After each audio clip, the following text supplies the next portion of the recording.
to report live from this Bojangles. The devil thought he had us.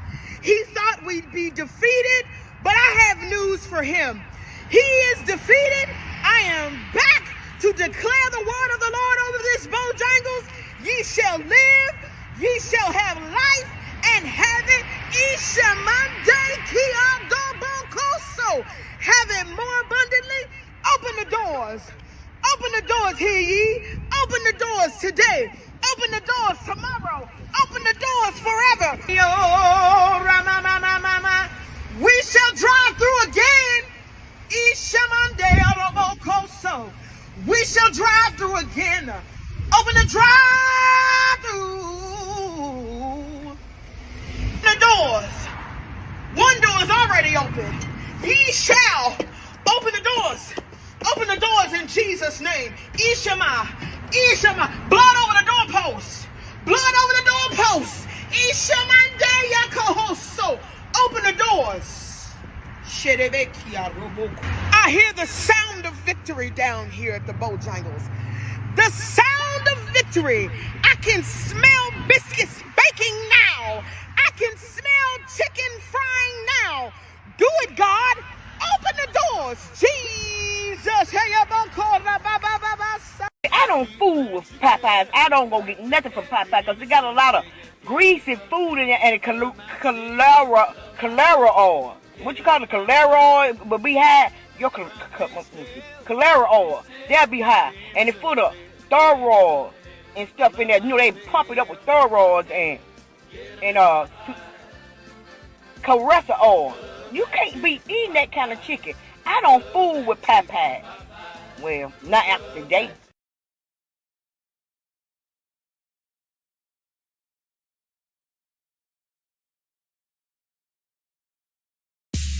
Y'all come on in, baby. Come on in.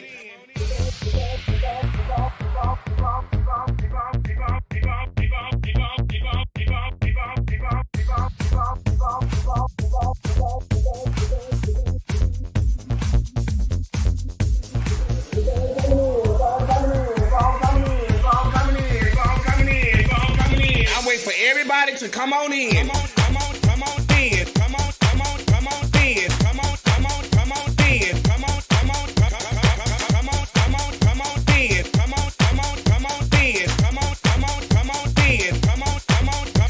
Come on in. Come on in. Come on in. Y'all keep on coming in. Keep on coming in. Come in. Y'all know when I go live. Y'all know I'm gonna go live. Keep on coming in. Keep coming in. Keep on coming in.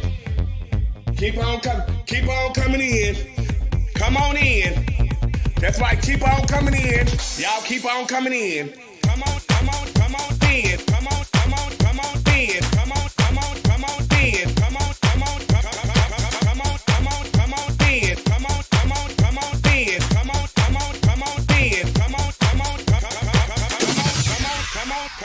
There's no budget here at the Boom Boom Room. See, we have no glam squad here. There's no hairstylist, no nail technician, no makeup artist, just you. This is a do-it-yourself type of gig over here, sweetie. So guess what? This will separate the little girls from the women. Now let's get to work. Y'all keep on coming in. Come on in. Come on in. Come on in. Come on in. Come on in.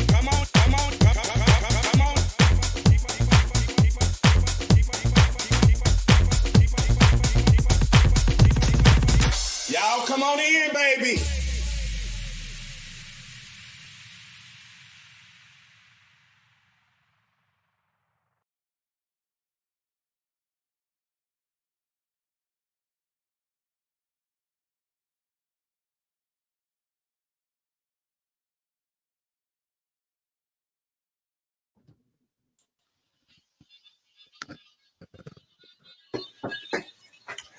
Hey everybody, and welcome to Wednesday night. It's our point of view time. It's how to get our dish.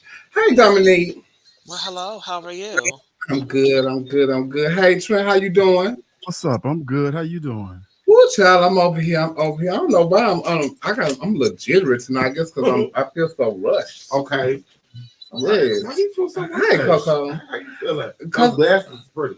Thank you, because I've been going all day and like today was really rushed. Okay. So I need to like. Go ahead and Woodstock, girl. Yeah. We need to start putting a candle. BBB got shot him out. Be on Shundo. Maybe you need some Bojangles. Maybe I need some Oh, I would love some Bojangles, girl. If I tell you, that's the first thing I do when I get off the plane when I go to North Carolina is go to Bojangles, and I get that my wing with an extra wing and the 2 biscuits. Well, that's what I used to get. And then I got to get the honey and the rice with the gravy. But then it takes me to the restroom as soon as I finish. Go round biscuit. It be rumbling in the jungle while I'm eating it, but it's so good. Yeah, it do the job. That's rumbling. I love it though. I really do. How y'all been? It's been a long week. It's been a long week. Well, and then it's only Wednesday, but it feels like it's been a really long week. It's just been a lot going on this week. Yes, it has. Started training for a part-time job Monday. You want to? You going to start training? No, I started training Monday. Oh, okay. Well, congratulations.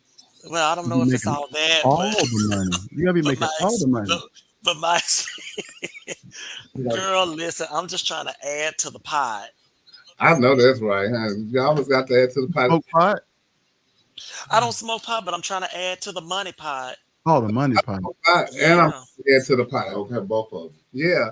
I saw that they had $49 tickets to Denver the other day. I was trying to find me a day flight.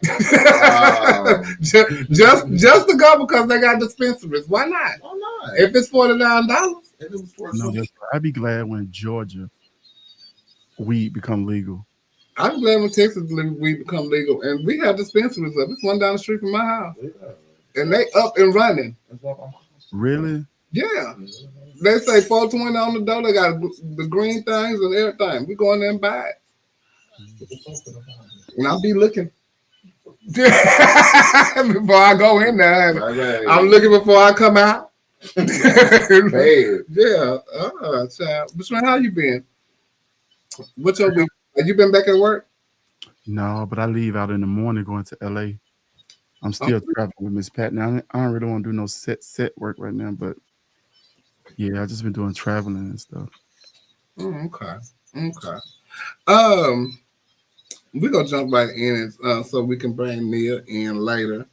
As we all know, we lost somebody prominent in the community this past weekend.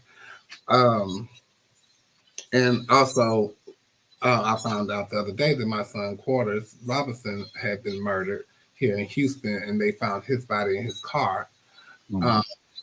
And I'm just finding out like when I was doing the pageant the other night, and then I found out the information about it on Monday.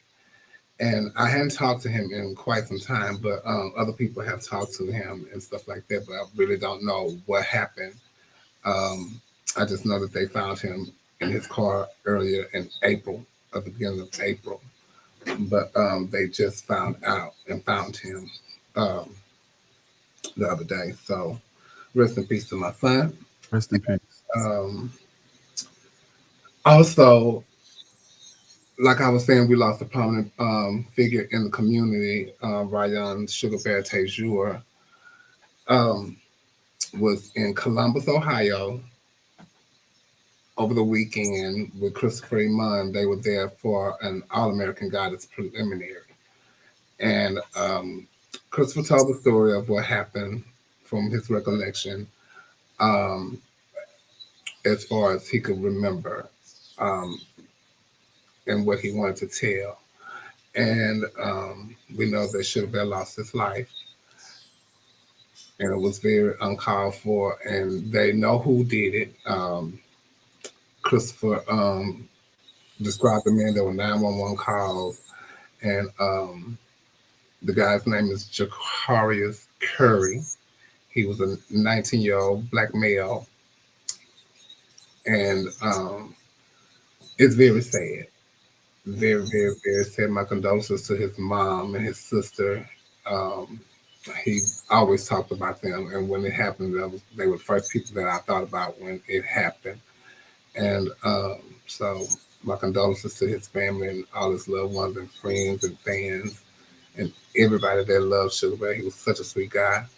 Um, I really can't believe that we're sitting here talking about this on the show.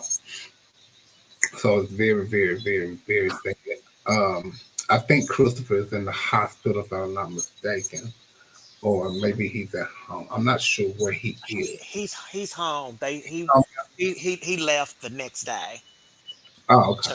to come home, and yeah. So I mean, he's got a lot Yes, that it- he's got to deal with as well. And mhm. so, we've really got to rally around him and support him as well, because he is still here, and what he's got to deal with in the wake of this is not going to be easy to get past. He said that he has insurance, but if there are any people within our community that are psychologists or in social work, definitely reach out to him and offer your services, because he's definitely going to need some Definitely needed. grief counseling. So, and we really need to support him in a way that we hardly ever really do. We can laugh and we can joke about all of the things that happen, and we can bitch about pageants and stuff like this, but this is really serious. And Very if we serious. are really family, like we like to say that we are, especially come around this time of year for prides and stuff, we really need to, this is where we need to put our money where our mouth is. We Hmm. really do need to rally up around this man, because Yeah. survival guilt is a really big thing. Yes, it is. And he's really dealing with something major. So yeah, that's just my take on it. It's just, you rarely find somebody that, when something like this happens, people are like, oh yeah, I didn't know that person. But Sugar Bear really touched a lot of people Yeah. across this country and across this community. And so this one, when people say this one hits different, Oh yeah. this one really, really does hit different. It does. And even if you wasn't like in his immediate circle, you still had some type of camaraderie with him because he was always so pleasant and he's always smiling. He always, made you feel welcome in his space. So when I heard this like hit me like with a ton of bricks because this is a senseless murder. His life was truncated because some idiot, what I'm saying, want to pull out his gun and do all this silly shit when they didn't even have anything to do with any of this stuff that's going on. And Right. Nothing. what I've been crying all week, and what hurts me the most is he was laying out there and in an area where they didn't even know his name. Hmm. It was a nameless face to them, but he meant so much to the community. You know what I'm saying? You took somebody great from our community for no fucking reason. I hope they find that little bastard. I hope they whoop him with the biggest extent of the law that they can find. This little 19-year-old kid, because now he's lost his life too. Hmm. So no one wins in this. And now we No. got, like you said, Dominique, we got to rally around Chris. In this time is when community really need to show up. We got his cash app is good at the bottom of my screen because like he ain't gonna be able to work for a minute. If we can help, send some. We ain't telling y'all to send your life savings, but send something. No amount is too small, too big. Support. Send him food. You can order Yeah. groceries online. Send him Mhm. groceries, and we can rally up, to pay his rent for a couple of months. I mean, there's so much Absolutely. we can do to really. I mean, it's just, I don't. It's hard to talk about because it's It is. really sad, because you really start to think about mortality, Yeah. and you think about, you don't think that, oh, my time is coming. Right. You're here one day and you're gone the next. And so I just really hope that if we really are the family that we portray ourselves to be, please let's do the right thing. Let's send what we can to Sugar Bear's family, Yes. because they're also in need. Because I know as a mom, if something happened to my son, I probably wouldn't feel like going to work either. Yeah, I know I would. So let's fix it to where she don't have to use her PTO and stuff like that. Let's send her some love offerings and his family and all this stuff. Let's really show up in a major way. It's really, really, really a sad situation. And for them to not even get to go into the Waffle House, you know what I'm saying? So they didn't have anything to do. They just walking up, and he chose to like pick at them two, Mm-hmm. you know, for no reason. Yeah. I don't know what they looking at. Like, well, for what?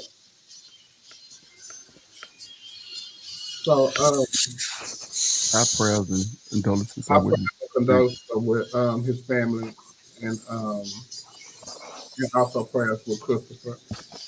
And if you have his number, reach out to him and send him a text. You don't have to call him. Just reach and send him a text and let him know you're thinking about him. And Yeah. like I said, Dominique said the cash app is down at the bottom. You can send him something. It's 239 viewers, and they steady. So that means it's more than that watching. So $1 goes a long way. Yes, it does. If anybody here that knows any organizations, LGBTQ organizations out there that can help, please reach out to them and let them know that we do need help. And they do have people that work for under mental health and those organizations. So if you know anyone that works in those organizations that can give him some type of help, please reach out to him and let him know, or have them reach out to him, or even reach out to us and we can get in contact with him to give you the information that you need to help him. So yeah, and y'all pray, Yeah. and be careful out there, and watch your surroundings. You never know what you might be going into, and they was out having a good time, and just like that, his life ended. Yeah. And then also Chris's friend that was there. I mean, because he's dealing with he was there, and he was there while Sugar Bear was there, dying, and he needs support too. I mean, he really does. I mean, because I saw the text that he and Chris were sharing, and he said I did everything that I could. He was saying he was praying with Sugar Bear and stuff. Yeah, So he also needs some support in this as well. Oh. Ooh. Huh? No, that's what it is. I don't even know how to move on from there. Yeah, man. Yeah, I really this mood. We got to brighten this mood. We definitely got to brighten this mood. He used to like when I act a fool at those pageants too, so I'm gonna act a fool tonight for you, Sugar. Well, I'm gonna skip over something. I'm bringing in some good news. Ashanti has announced that she's pregnant with Nelly's baby. It's so funny because I was on the phone. I think I was talking to Loretta or something like that. Somebody said, "Oh, I want her to get pregnant for him because I really like them together. I liked them together when they went together the first time. I don't know what happened, but I'm glad they back together and she's pregnant now, and I'm happy for her. Congratulations, Ashanti. Now you can have your baby. Yes, I'm so happy, child. Oh, baby. You're really gonna be saying baby. So, I needed that laugh. That was cute. That was cute. Speaking of kids, I think the lady's 24 years old or something like that. She got caught sending texts to a 10-year-old child that she was he was a student at this some type of school or something like that. But the mom found his phone and she plugged it up and saw text messages from this teacher. and they text messages like "I love you" and all that kind of stuff like that. She sent a picture, but it's a video. How I found it. I'm gonna play this for y'all. This daycare, the youth life center that had more than crossed the line, and she's uncovered that relationship that had been brewing for likely weeks. They hugged for a lengthy period of time. Grace Shawelu thought something was off with a newer worker here at Youth Life Center on Valley Hill Road, but when she plugged in her son's phone, her face was his screensaver on the phone, and it was a picture that she had taken of herself. And she started digging. I went through his text messages because that was the first thing that I thought. And her name was saved in his phone as Mommy. And it's a bunch of I love yous and what are you wearing? She shared pictures of much of the concerning conversation between her son and the 24-year-old worker, and pictures like this one. That's not a picture that you send to a 10-year-old. That's a picture that you send to your man. She said the worker bought her son clothes, shoes, and even a gold chain. And Grace said when investigators came to her apartment, a Department of Family and Children to plug in his phone to. He wasn't 10 years old. His dick was just 10-inch. He was 10 and she need her ass whooped. She saw him pee. She ran up on him in the bathroom. Then he said that, so when they asked him about it, Child Protective Services came and they talked to him, they made him talk more about it. He said that it started on a field trip when she started touching him on his leg. His third leg. However, and the mama say, the woman's not arrested or nothing right now. No charges have been brought against her, and she feels.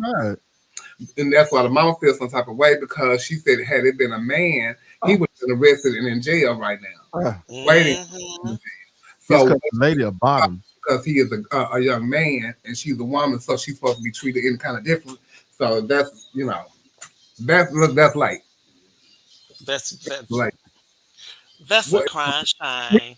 These children grow up looking different. I don't know what these children come out looking grown, but that don't give you the right. You know how old that child is. You are a teacher. You could at least wait till he got 12. Like the woman. What's the woman? At least been in what you call it? What's her name?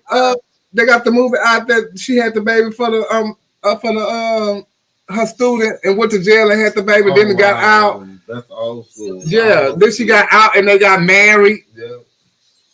What? She ended up dying or something. I just watched this movie. The movie. She ended up dying too. Yeah, but that's later her. And I even need to say what city they was in. I just knew they was down there in Georgia somewhere. But I wonder, how do a 10-year-old who's still pissing on himself and still have shit streaks in his drawers is some kind of way attractive to an older woman that's 24 years old? Like, that is so fucking crazy. Like, but that's what the pedophiles like. They like that innocence part of it. That's why they mess with those young kids. They don't want nobody that's in puberty. They want them. They like them as young as they can. All of his balls and shit. I ain't gonna lie. When I was 16 years old, I had this 32-year-old lady I was in love with. She gave me some pussy. It blew my mind. She was double my age, twice my age. It blew my mind though. But when you were 16, I was 16. She was 32. What? Oh yeah. I still love her to this day. I just don't want a woman. Back in 2014, when my grandma passed, she came to the repast.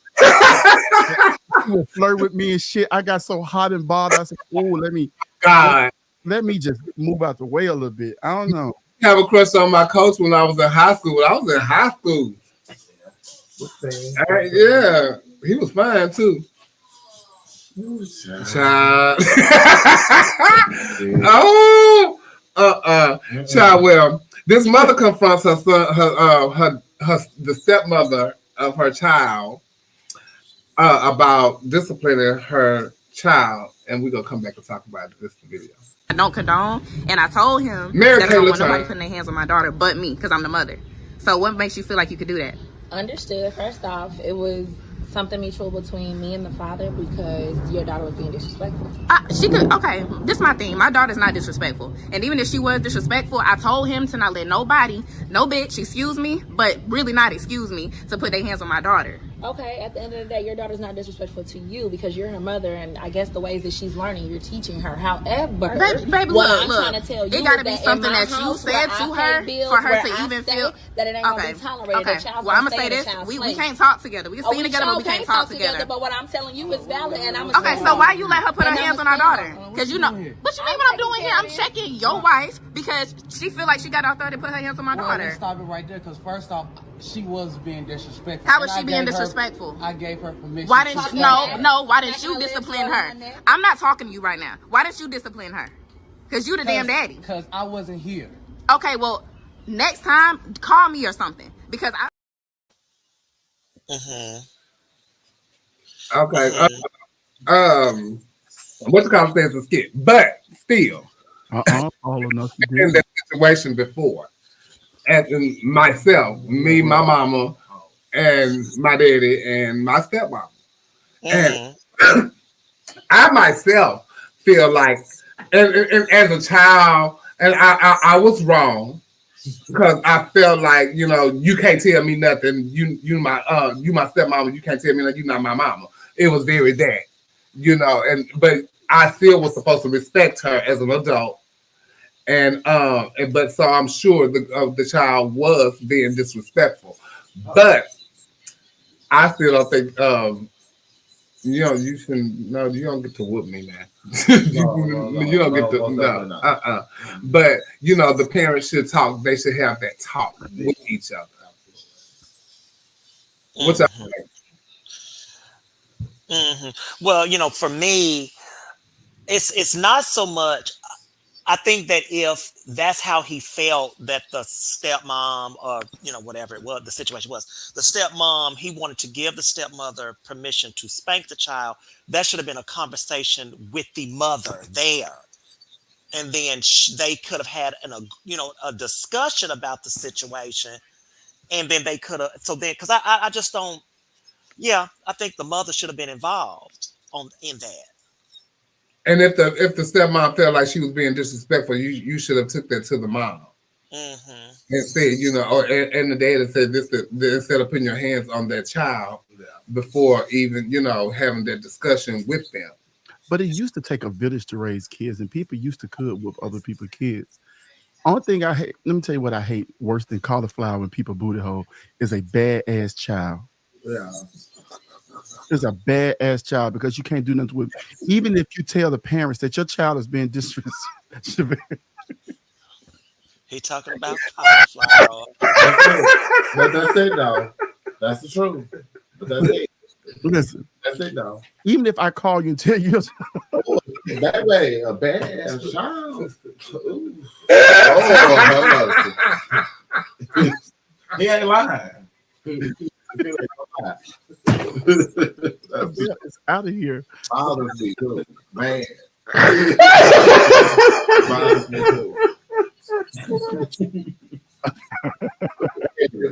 I hate it.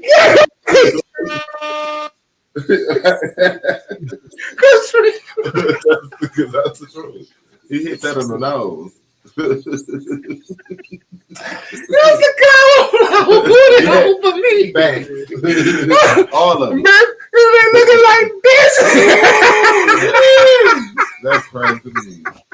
I don't know how you make your booty have the ridges like that. Oh, that's how booty hole. No, man. Should have done that. Yeah. Oh, okay, go ahead. No, but even if you tell this parent, because first of all, I think that when we have these like when the parents break up and they get other spouses and stuff, it's time for the adults to be the growns, okay? I feel like the adults act more like children than the children do, right? Because the children already feel the way because, bitch, you got my daddy over here with you. I don't like you because in their mind, you fucked up our household. You know what I'm saying? Not really knowing what's going on. So these are the moments when adults need to start adulting, get together, have conversations, with the kids around each other. They need to see that y'all able to coexist so that they would be comfortable with coexisting as well. Because if you don't like me, I can call you and say, hey, Chevelle, your child was so bad and disrespecting me today. And the first thing you're going to be like, well, what you do to her? Or what you do to them? You know what I'm saying? It's this back and forth thing all the time. So if the parents don't learn how to be adults about the thing, then the kid's going to act, they're going to continuously act out because they feel like you took something from me. You took my daddy from my home, or you took my mother from my home. So I feel like a conversation needs to be had. Sit down, come together as adults so that the kids can act better. Because if a kid in there acting, I'm not going to whoop them. I'm going to put them outside. They got to sit on the porch till the daddy come home. And whatever happened outside in them hours, however long it taking to get home, she going to be outside. If she go down the street, just go down the street. If she get lost, get lost. Like when I went to go stay with my daddy and my stepmama, it was like, seemed like discipline. It wasn't like no type of fun. It was like, you do this, da, da, da, da. I was like, what the hell? You know, but then her niece and nephew was there like the whole summer. And they was telling me, oh, they having all this good time and all this kind of stuff like that. But it was none of that for me when I got there. Mm-hmm. You know, it was not even from the gate, to smooth me in because they knew I was moving in with them. It was like, this my child, and yeah, come on. Learn how to get along. Yeah. Mm-hmm. I felt some type of way. And, and these were her people. Mm-hmm. And they made me feel some type of way. So, of course, I didn't like her. I ain't never been over my dad's house. I think I only had one picture with my dad. I think I was 2 years old. I ain't got no more. Man. I ain't been to that motherfucker house. And I had a lot of brothers and sisters. The good thing about it is, though, once I got older, we became really close. Me and her, and the relationship really changed. And what made it change was when I was Miss Continental Plus, and I had transitioned by this time, and she made my dad, come over, and my dad loved me regardless, but she had to teach him like some things. Mm-hmm. And so, that's what kind of won me over with her, and it made our relationship really, really better. Mm-hmm. So I just think, like I say, it's a conversation that the parents need to have. A Houston man, I'll try to do it down here. A Houston man, his name is Cleophas James. Cleophas James. Hi, Neil. Hello. Neil, you didn't hear his name. What's his name? Cleophas James. I want to meet his mom. That look like a Cleophas. Now that the picture up here, I do know who this is. Oh my Lord. So this child has stole $35,000 from this woman. She's 71 years old, and he's wanted for felony theft to an elder. This is the video. We're gonna come back. And she also here in a 2017 booking photo. He's accused of using her debit card number to make fraudulent purchases. James spent more than $28,000 on renovations to this Trinity Gardens home he rented from a family member. According to court records, $1,350 went to catering a party at the house, and nearly $1,400 paid to the city of Houston for 3 of his traffic. Child, he was going to town. He did more than that, and the woman, her husband had died. It was a bank account that she had, and she barely ever checked the balance because she didn't ever use it. So she thinking, okay, money's sitting there. She going there and checking it, honey. He had went to town on that account, honey. She don't even know the man. And so, but he was giving lavish parties and all kind of stuff like that, child. Oh, you had wore her out. I don't even know if I was still doing that. Did they know each other? But they didn't know each other. So he just got her information. The girls got to find new ways to stunt because you're not there going in the store and writing no checks in this day and age. So now they're scheming old people. And, oh, poor thing. They're going to get him in jail. They're going to get him. Oh, yes, Lord, honey. And he looked like he was forefront up to me. Yeah, she's a church girl. She's a church girl. She got a little business and stuff. And, the kids know her around. So they know the guy? Yeah, they talk about it in the comments, honey. And Jamarca Stevens said she got a medium-sized back. Damn. She got some type of I don't care what her little company is. I forgot what it is. I don't know if it's got a tax relief company. Oh, I hope not. Can y'all say his name again? His name is Cleopas James. And that's Spanish for hairline pushback. Yeah, he's in the Houston chapter. Houston chapter what? Because she wear glasses and stuff all the time. He was doomed for failure though with a name like that.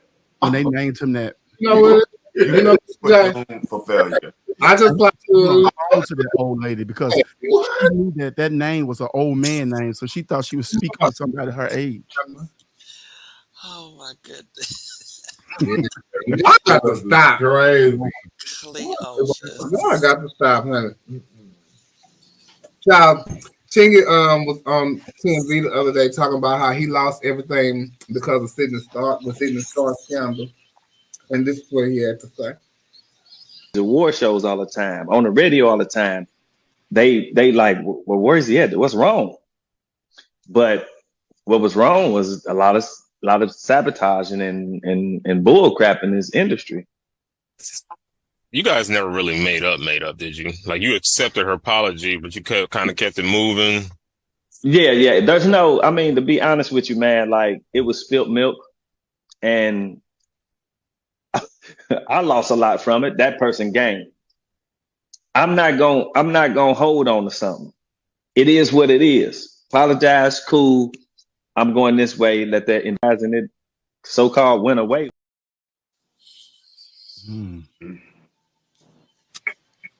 That's really like that she did that to him though, and it did like kind of like stifle his career. Well, I tell you, that man is so goddamn fine in person too. She thought so too. I mean, he used to be at the bowling alley all the time. We used to go bowling on Tuesdays and Thursdays in Midtown. Oh, he is so fine. He was right here. Right yes. Like literally, he would be there all the time bowling. I wanted him right here. What was I thought it was right there. Right there. It's right here, over there, under there. Right there and yes. I love the way you do it right there. That's right there. Remember Edna? She gained, but what did she gain though? Well, she became a popular fixture. I think, but I don't know if it was lucrative for her or not. Yeah, she was on an episode of Star. Remember, she came on Star one time, and she just kept coming up there, even when she didn't have scenes and stuff. They're like, "Girl, what you doing?" I know you was only in one episode. Why you down here? Episode 3, you in this scene? No. Oh, she tried to say, you could be an extra standing in the back. That's probably what they want. She wanted to think they were gonna make her do. Go stand in the back. But that's very sad, and that's why a lot of people were scared to take pictures with gay people or trans people because they was in fear of that, and especially back then, things weren't like they are now. Right. Back when Teddy Pendergrass got his dick sucked and hit that tree and lost his, and got paralyzed and stuff, like everybody was hiding what they was doing, now it's probably okay now because people can say people are more accepting now, but back then that was just like the Achilles heel, that crippled him, that crippled his career. He probably could have went very, very far. You know what I'm saying? And it takes a lot for him though, not to hold a vendetta that wanted to hurt her, because he said he was going through this over a decade, 10 years, trying to get his career back. And his kind of rap has passed on. Like, we don't even want to hear that. He ain't even been on the other little tours where they bringing people back. He ain't even been on one of them yet. Listen, he ain't even open for escape. Spencer, they have not even bought him back yet. Who? Tracy Spencer. Tim the Kiss's Fish. You don't know Tracy Spencer? Give him a reason to stay here. Huh? They ain't giving no reason to stay here. Tracy Chapman. Oh, I don't know Tender Kisses. No! She got them kisses can't be that tender. She got to rough them up. They Tracy at the mall and Tracy on tour now. Is she? Yes.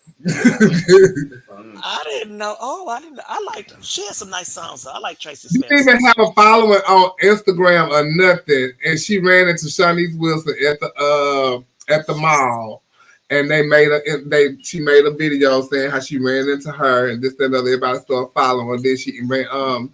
They met up with Elder Barge and then some other people, and they started doing like some little collaborations in the house. And what was they having, a has-been convention? Baby, listen. Whoa. And if the has-been put some money in her pocket, she might need to call somebody. I'm telling you. No, we might need to run into some people. Yeah, he had like a lot of like. Oh wow! But Tracy, I mean not Tracy, but Kinky had that going on. Then him and Nelly was beefing, and like then Nelly just surpassed him because they was both from the same city and all this foolishness. Yeah. Oh, he from St. Louis too. Mm-hmm.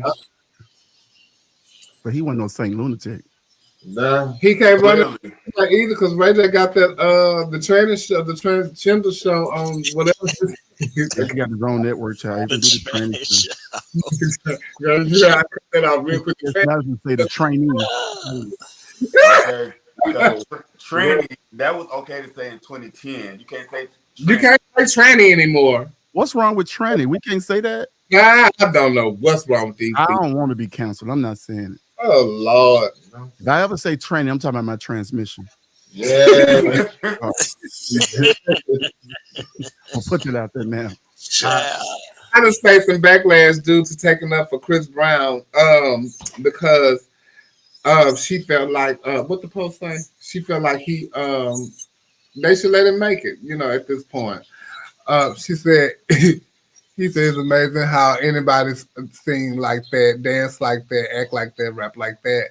Beyond gifted, it appears exceptional. People have to go through exceptional.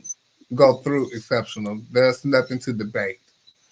And they told her, no, ma'am, Jill, he still did it, and he faces other charges. But she's talking about his talent and what he does as far as the entertainer. Right. I agree with that. That's the same thing. Me too. Regardless of what R. Kelly does, you can't take away from what R. Kelly contributed to the entertainment. You can't take away those things. Like, we're not talking about them personally, but I'm just talking about the gift that. She even said her daddy laid payment, but he was abusive to her mama. Right. Praise for laying that payment and laying his hands. But you know what? They get on my nerves fucking with my boyfriend. Chris Brown is my man. Every time they talk about anything with Chris Brown, they want to go to bringing up his past. Rihanna has moved on, had 2 babies. She birthed Fenty. She's now a billionaire. She ain't even dealing with that shit no more. She went back to him, what people don't even understand. She went back to him at one point. Then they made a song said nobody's business. Okay, she's over it. And then they said, oh, well, he's doing this to other women too.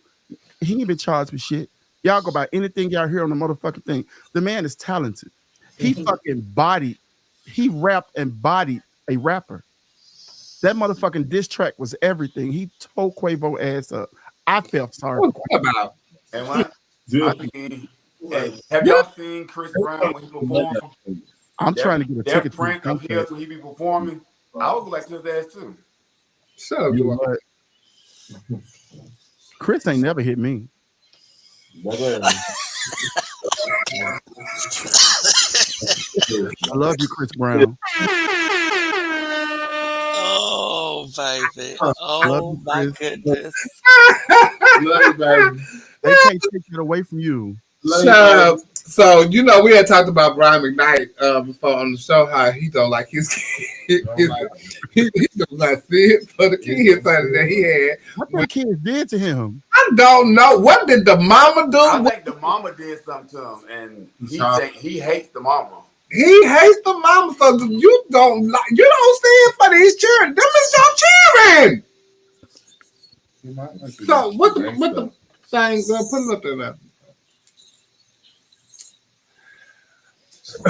It's a Brian McKnight said he doesn't claim his estranged biological kids because they are the product of sin. He calls them evil. Says in order to live a life that you love, you have to get rid of the evil and the negativity, even if that evil and negativity is related to you. Ooh, I didn't raise them; their mother did. Mm-mm. And that's him with his new baby mama and her kids and stuff. But take it out. So that just came up the other day, right?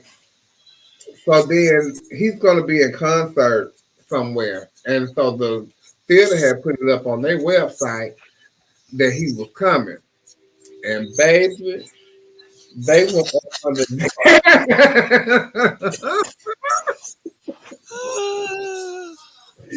They were up under there, and they let Brian McKnight have it. I mean, it was like that came out the day before or something like that, and then they posted that he was gonna be there the next day. And baby, the people went in. Somebody said, "I love you, Brian tonight, but you need to start back at 1 and get it right with your kids." Put it up there, come on.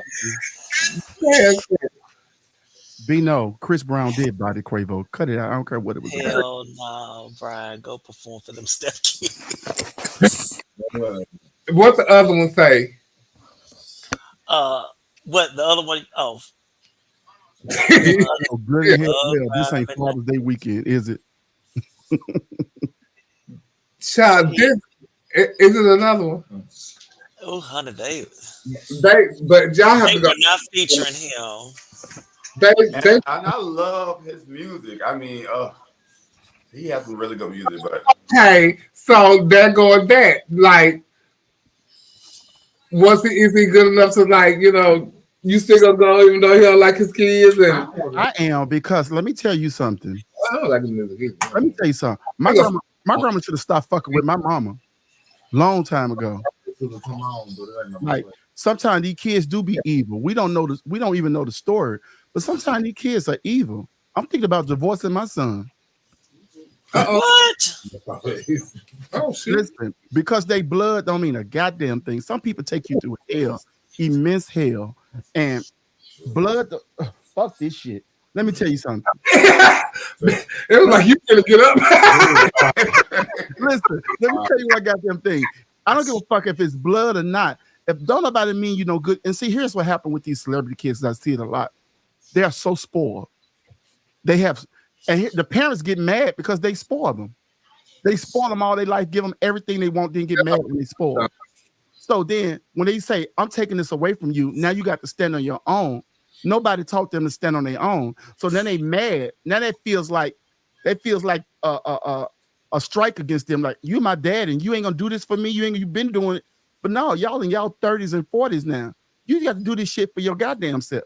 I can't carry you your whole entire life. So even if it's your kids, if they don't make you feel good, they take you through too much shit, let them go. But I think that you can't do that when you're a public figure. I think that's gonna come across a whole different way. Well, Brian McKnight cannot do that. Yes, he can do it. I think he can do Well, it. he can do it, but he's gonna have repercussions to it. Look at what's his name? Benzino and his daughter. Yeah. Like, she lets him have it on music and all kind of stuff, and it looks like he tries in our eyes what we see. We don't know anything other than that. He won, but stop arguing with me. He won. It's totally different, right? And Mariah Carey wrote in one of her books she had put out not too long ago. She divorced her family. She divorced her mama, her brother, and her sister, and that's her blood. Sometimes, and that's when I read her book or some excerpts from her book and looked at some of her interviews, I said, "Oh, you could divorce your family?" Mm-hmm. I said, "Okay, I'm gonna do that shit too." And I really hope my mama don't call me on Mother's Day for no gift, because I'm not buying her no flags. I'm not buying her a goddamn piece of white rock. Lord. Shooter with a Brillo pad with a lighter sucking through it, getting high and losing her goddamn voice. I'm not buying it. I'm not buying it. I'm not buying it. I'm not buying it. I'm not doing it. So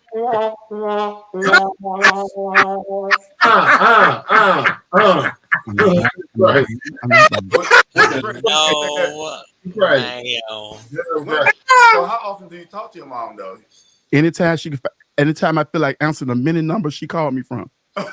It's 1,000 numbers. I don't know what to answer. Also, store. Nothing stored. Nothing. She ain't got no phone. She's calling from anybody's phone. And She on live Mother's there in Day, she cut my Atlanta? phone. Oh no, hell no! I get her out of Atlanta. Do you hear me? She worried me so bad in Atlanta. I said, "Girl, you got to go. You got to get on a midnight train to Tennessee." Y'all got to listen. I don't care as long as I can. You got to divorce these family members sometimes. You need peace. Peace will cost you people you love. Peace will cost you things you love. If you really truly want peace, sometimes and you praying for that goddamn peace, it comes with some type of sacrifice. You got to get these people out of your life because they were, let me tell you what they'll do. They'll run you in the ground, and when you're done, they'll cry for you. They act like they miss you so much, and they'll keep on with the same thing. I just said my mama like, cause you know she like do for like all her brothers and sisters and stuff all the time, and you know, and she talked to us about it, and I told her like, girl, sometimes you just gotta say fuck it. You gotta say fuck it. You gotta do that with your family, yeah. Yeah, you gotta say fuck, mama. You can't do everything. You can't do everything. Everybody's problem. No, you can't do that. Take this shit on, and when you fucked up. Because they still so fucked up. When you get fucked up, they ain't got nothing for you. So you can't even look for them to be there for you because they drained you so much. I told my mom, I said, it's like a bank account, Mom. All you do is take money out of it. You never put none back in. So I'm depleted. Insufficient funds. Move the fuck on.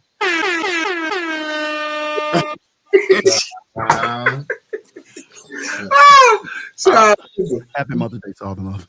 Neo, speaking of that, and then this next week, Neo, speaking of family and mamas and babies and stuff, and his baby mama, Sade, she accused him of domestic violence and he physically assaulted her, and so she went live, and this is a little video clip she made.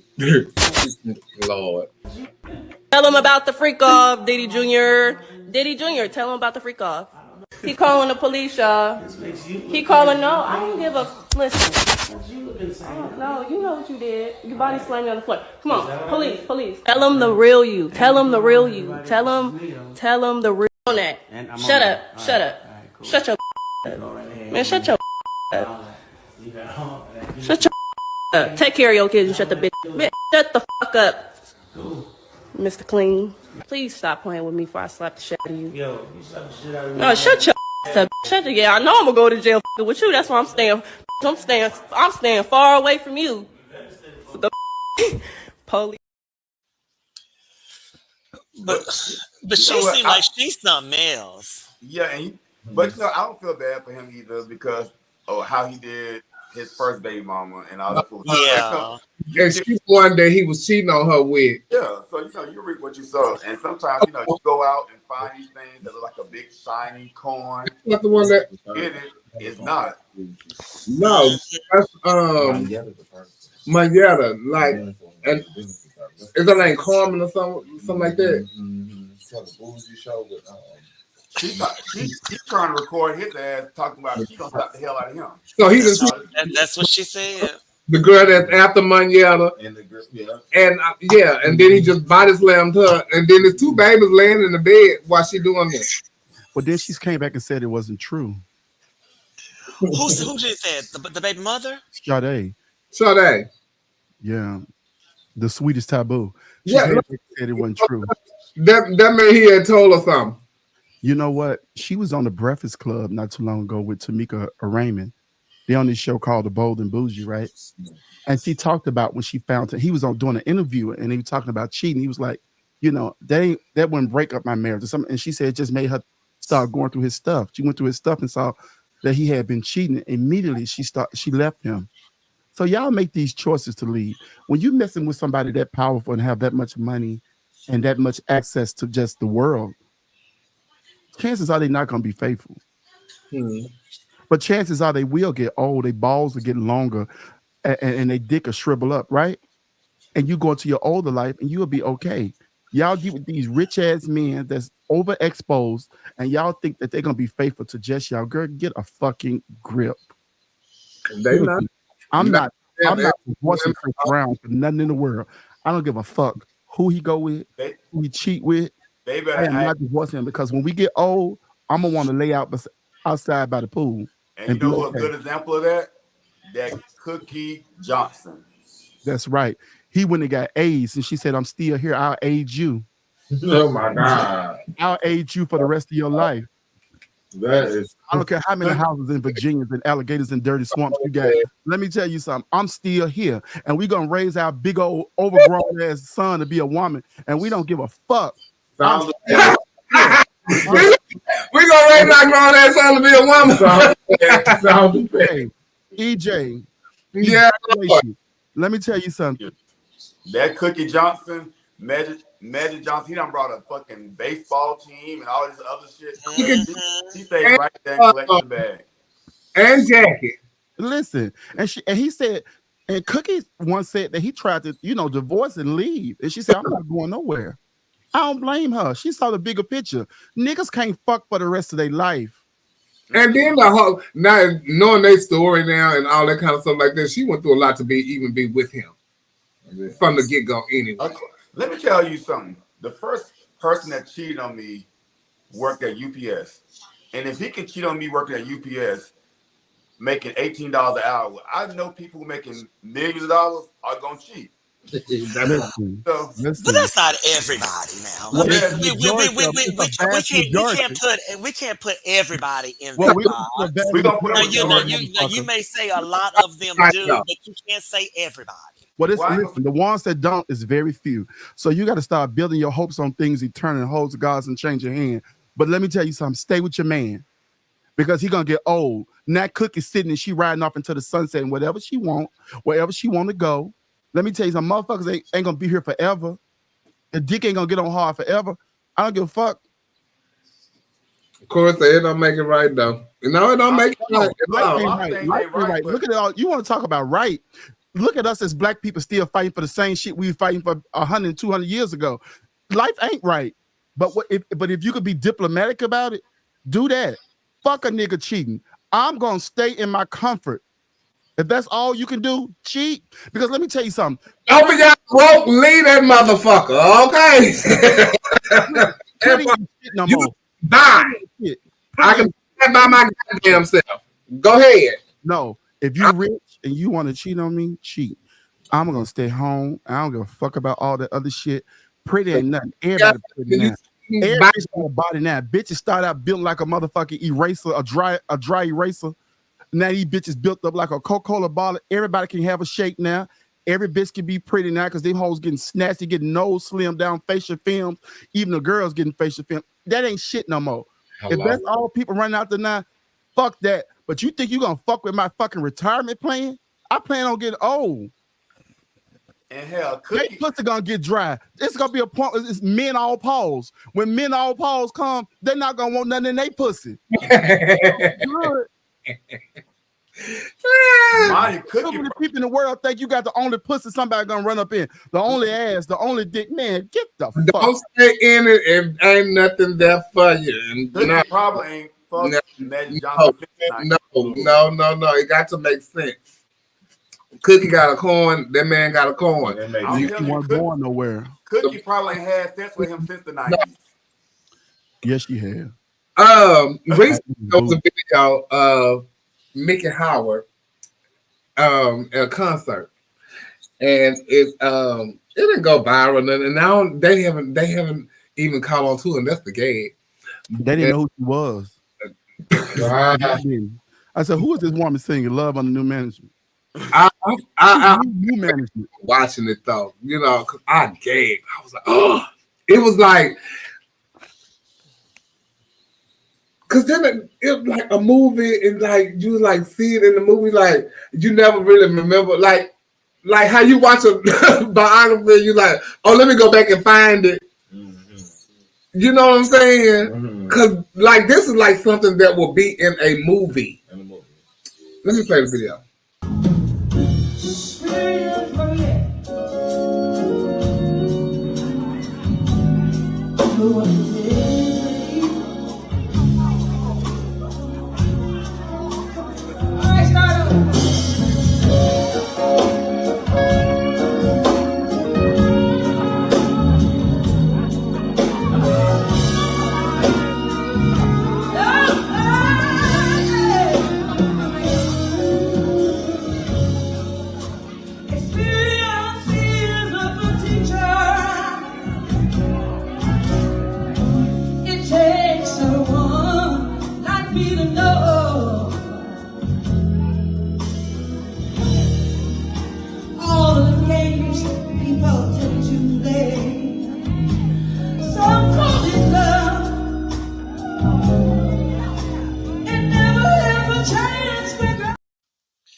Wow. The clouds are against Child, and that was just like, and that was the second part. She started singing at first, and she had the son, the little boy next to her or whatever, and then she stopped the music because once the background started singing and they sounded the fool, she's like, "Oh no, we're gonna sing my song right." That's the right way. And then she was very Anita Baker about the situation. No. We're gonna get this right. Saying, bless her. And then and that was the second part, but like, ooh, yeah. But I think she's been lost her voice though. I think, like hence the reason she's at City Winery, where there's only 30 seats. So I thought she'd been lost her voice a while ago because she had some extreme drug use. She looked like she had been hanging out with my mama. Like she been hanging with Shaka. Yes, ma'am. Shaka act like that too. Shaka was her mentor. Yeah, it sure was. It was in the movie. That was a thing. Yeah. Yeah. It was Shaka. And I encouraged them to lip sync. So now they need to have a part 2 of that movie. Oh. Then go over there and record that sitting around. It says song called it Drugs. Oh my God. Don't call me drugs. Oh, some call me. I would have went to see it though. I probably would have went. I would have went to see it. Yeah, I would have smoked a couple of blunts and I would have just had a good time. I would have sang along. We knew what she meant to sound like. Yeah, I would have. Y'all was gonna see. Y'all still support the abusers and the child molesters. I'm going to see the drug addict and the drug. Right. I live for me, an old drug addict. As long as I ain't gotta give him $10. Watch her sing. I'm gonna help her sing her song. We finna sound bad together. Yeah, sing. Yes, ma'am. And it went live just like my grandbaby went live at the thing. Because he even said, I still enjoy it. You know what? If you like somebody, listen, Whitney was terrible in her last days. I would have went and saw Whitney. I would have went and saw her. I would have, because I knew what she meant. Yeah. On the note. Okay. But. And look, and to the point that I'm coming to support you, let us smoke this blunt in here. What's up, shorty? Hey, shorty. Yes, I like, I would have went to see it. Oh, man. I'll ask my money back. You would have got it. We're sitting under it. We ain't paid. We ain't at the stadium, the arena, where we done paid the $700 to go see, and you at the all of this, and now you sound bad. Now, girl, right? Not our problem. But I take you to see the winery. They used to have like where you get like a season pass type thing for the City Winery. I used to go there all the time before the pandemic, and it used to be like the best. Oh, like, Christopher's in here. Christopher, we love you so much. It's like Christopher, we love you. A lot of nice chill artists at the City Winery. It's a real cute venue. It's a nice vibe. I've seen a few artists there too. Is that where they go to die? My girl Teresa Griffin. You close a lot. Yeah, you were just about to say. I saw Music Soul Child there. I saw Music Soul Child like a few months ago. So does Shantae Moore. Oh, Keith Washington. But Shantae Moore is still worth listening to. Yeah, she can sing her face off, man. Honey, Shantae she can sing her still that face. girl. Yes. I know. Well, she has a lot of engagements, no lot of bookings and stuff, so she ought to still have a voice. I ain't like Shantae Moore since R&B Divas. She won Kelly Price. You should have been Kelly Price. I love Kelly Price. Kelly Price is my favorite R&B artist. Oh, Kelly Price one brought the Vaseline and the Blaze and stuff. How you mad at the other woman? Because she made the person get to that point. Oh, I disagree. Fuck Shantae Moore. I love Shantae Moore. I love Shantae Moore too, child. So what was the movie? Okay, so Baxter made a post. What Baxter? It wasn't the music, it was the drugs. I know what I'm looking at, damn it. I thought that this was about Mickey Howard meat. The meat. Yeah. So I messaged back. I say, was this about Mickey? He said, Mickey who? Mickey who? Mickey Mouse. So I was like, I'm gonna send you the video. It never went through on Facebook. I don't know why, but that was the video. So I said, well, who was this about? Oh, did he tell you, girl? But they made a post about Naomi, the ruler, and he posted a video of Naomi performing and reaching for the dog. All this happened around the same time with Mickey Howard and this. So he said the video I posted of Naomi had nothing to do with this. I posted the video to laugh at how she snatched the money. I don't know nothing about nobody being hooked on drugs. Naomi made a comment under the post. This one was funny. You go to the post, Naomi's comment. So here is the answer. No, I was not on drugs. I do not use drugs when I'm representing them. On me. I didn't even have a drink. Kept asking. Never got one. The type of drugs I enjoy don't allow shows to be done. Whoa. Whoa. I like to go to the moon. This definitely ain't that. Thanks for sharing. Well, that's it. Well, that's the word. That's how you fuck it up. That's how you fuck it up. The word. Now, bitch, you answer, now there go your answer. That's how you clap back. Shut up for Naomi. Shots fire, baby. I can't even do the show when I'm on the drugs I like to do. I wonder what is this discourse they have, or this that they have to go back and forth all the time like this. What happened between them two? Mm-hmm. Between Zayden and no, more like Baxter and Naomi.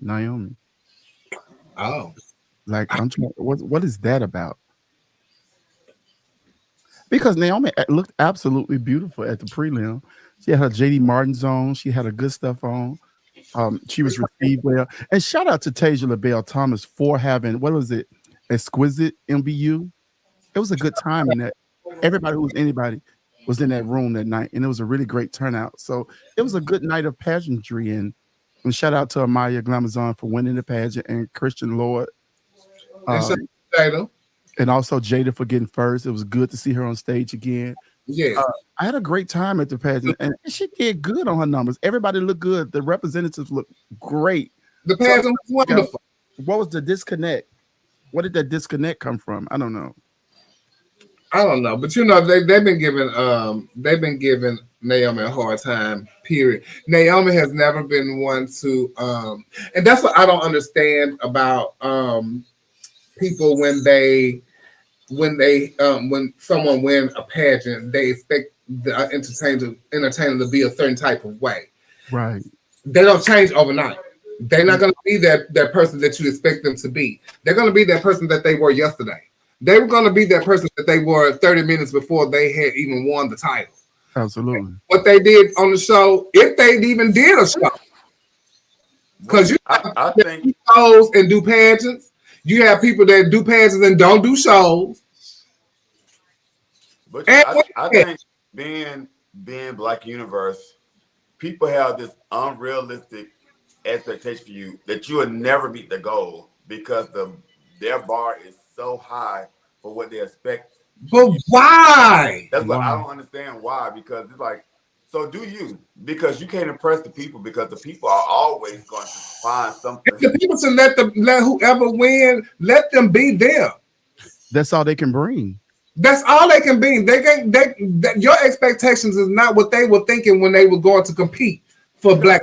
Actually, you know, with Naomi, I me, like a lot of other people, have reservations about Naomi because, from her previous reign.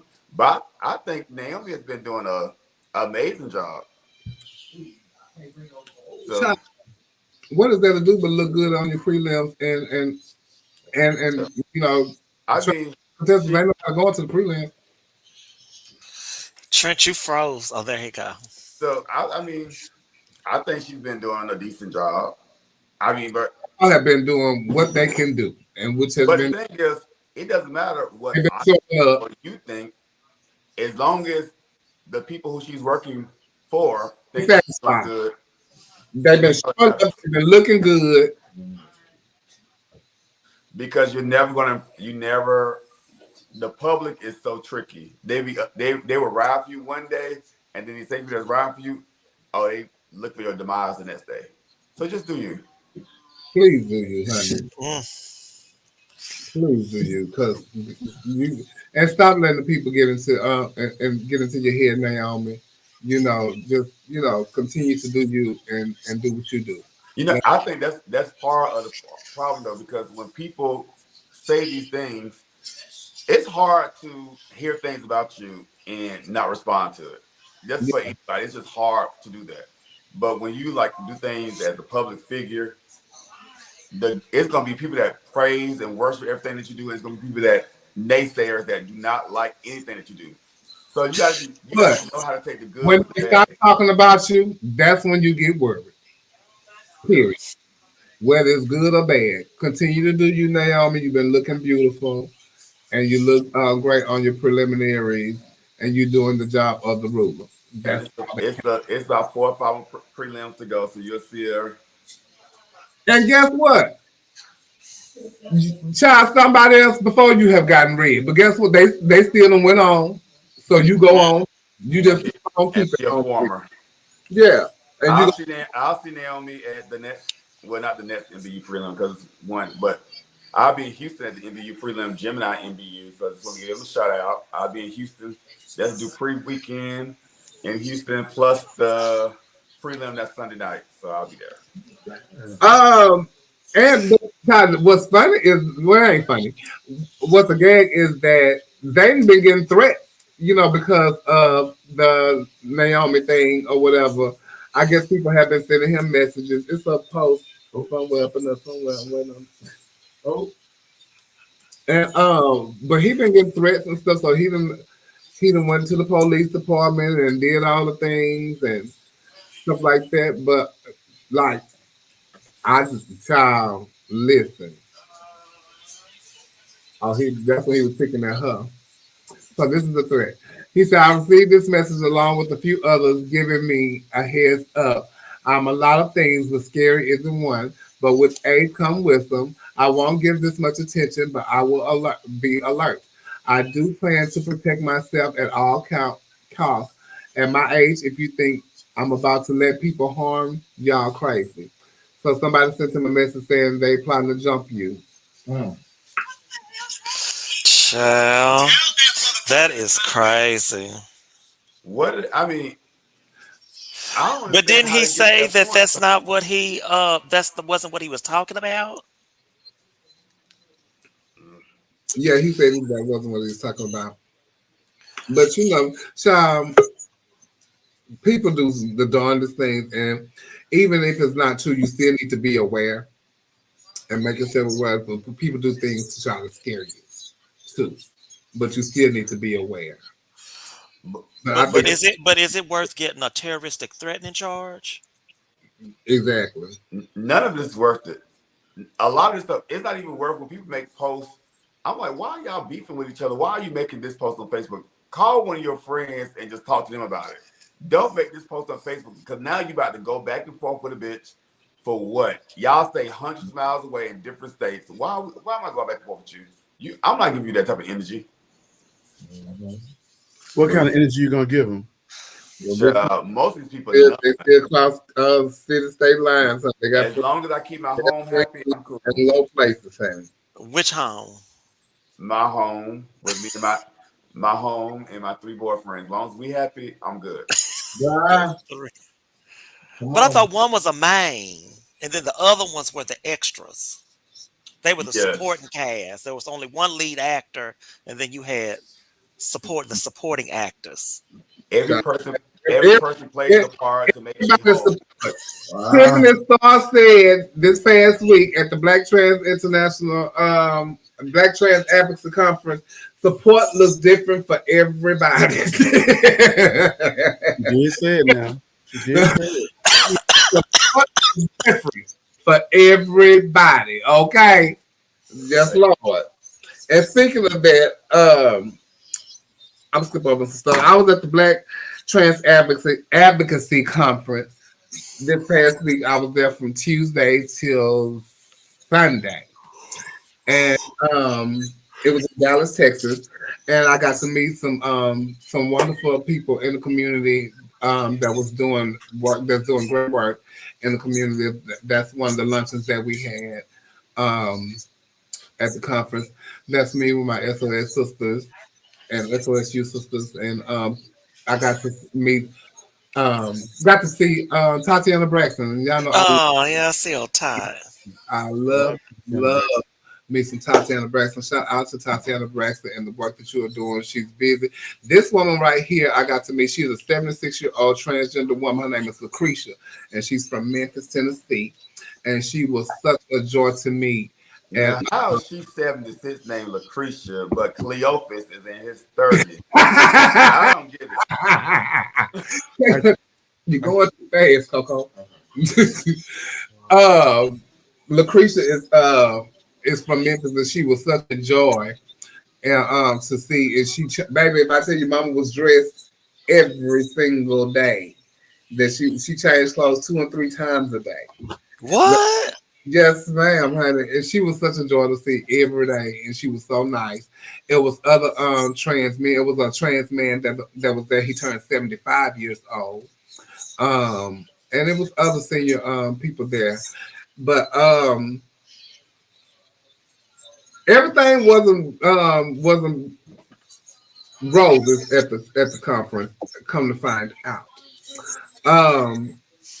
People felt some type of way about how everything was ran at the conference. They felt like it was more trans men led because the seminars and everything that they were having wasn't geared towards other individuals like the non-binaries, the transgender women, and other people like that.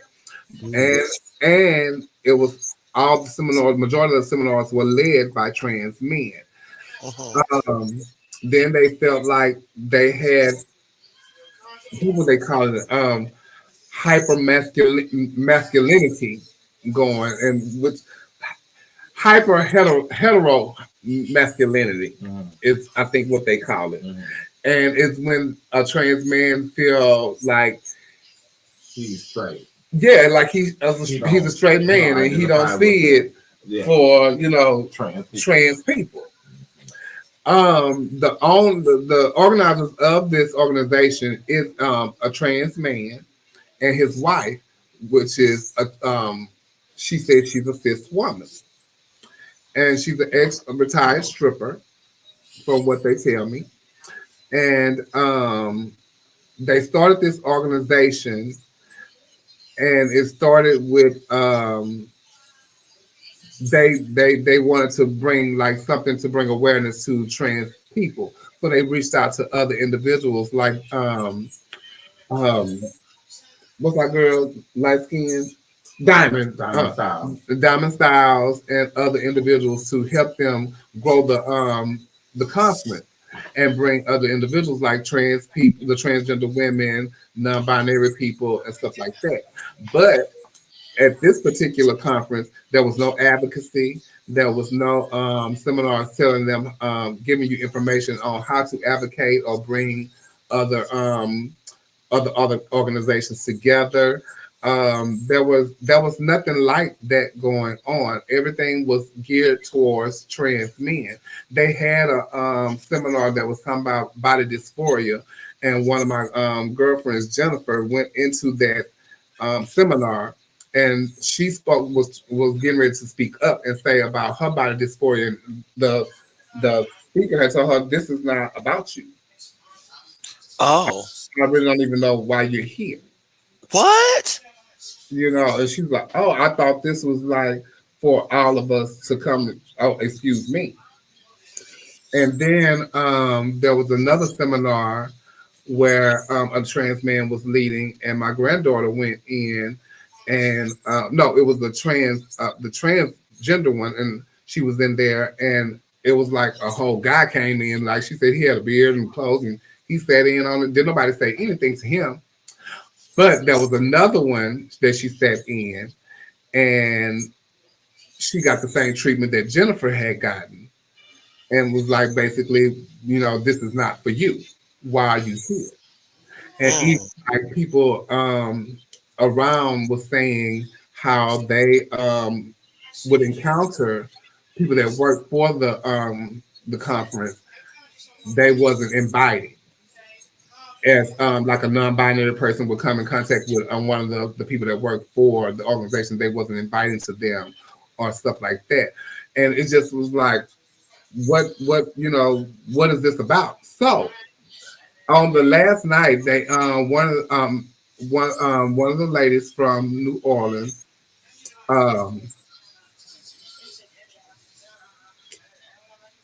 you know, name. Not Jasmine Sasaki. Jasmine Sasaki was there from but she okay, oh Lord. No, she owns the pageant. We always talk about her. She owns the organization in but Darrenisha.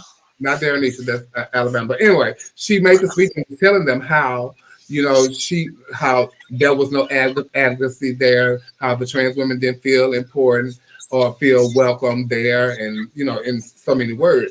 Well, the cis woman who dates the transgender man got up there and said she's a cis woman and they're not changing what their vision was for this organization. This was about love. Mariah, thank you. Mariah, thank you. And this was about love. And so if this was what this was gonna be about, you know, a family reunion, then let it be that. You know, don't bring other organizations thinking that they were going to come for advocacy and all that kind of stuff like that, and that wasn't the case. Don't build your pageant around advocacy and getting money from other orgs and stuff, because they don't. The prize money for the pageant was $1,500 that night, $500 when you give it up. When they went to the welcome meeting, it went all the way up to like I think $6,500 because other organizations started donating money. God damn. And so and then the questions and everything about the pageant is about advocacy. It's nothing like about pageantry. So, you know, everything is about raising money, philanthropy, community service, and elegance. That's their motto. So you can make it about the elegance, but don't make it about the philanthropy and the community service if the organization is built on love. And Brianna saying take money for advocacy like you were gonna do advocacy and you did. Yeah, so like even like other things that we want to go to, all of those seminars were led by trans men. And so Dominique Morgan, who was not there, who's she's a big wig in community, she made a post asking trans men how did they feel about shout out to Savannah Westbrook, how did they feel about BTEC. She said, so for my trans masculine siblings, what are your reflections from BTEC and the experiences folks have shared, super interested in from hearing from y'all. So this is some of the posts that some of the trans men have made. Well, first off, let me tell you, I will never go back to anything ran by anyone in BTEC organizational structure that believes they are being called by God only to traumatize and harm Black trans women. This whole shit feels like a cult to me. The first year I went was all love bombing and whatnot.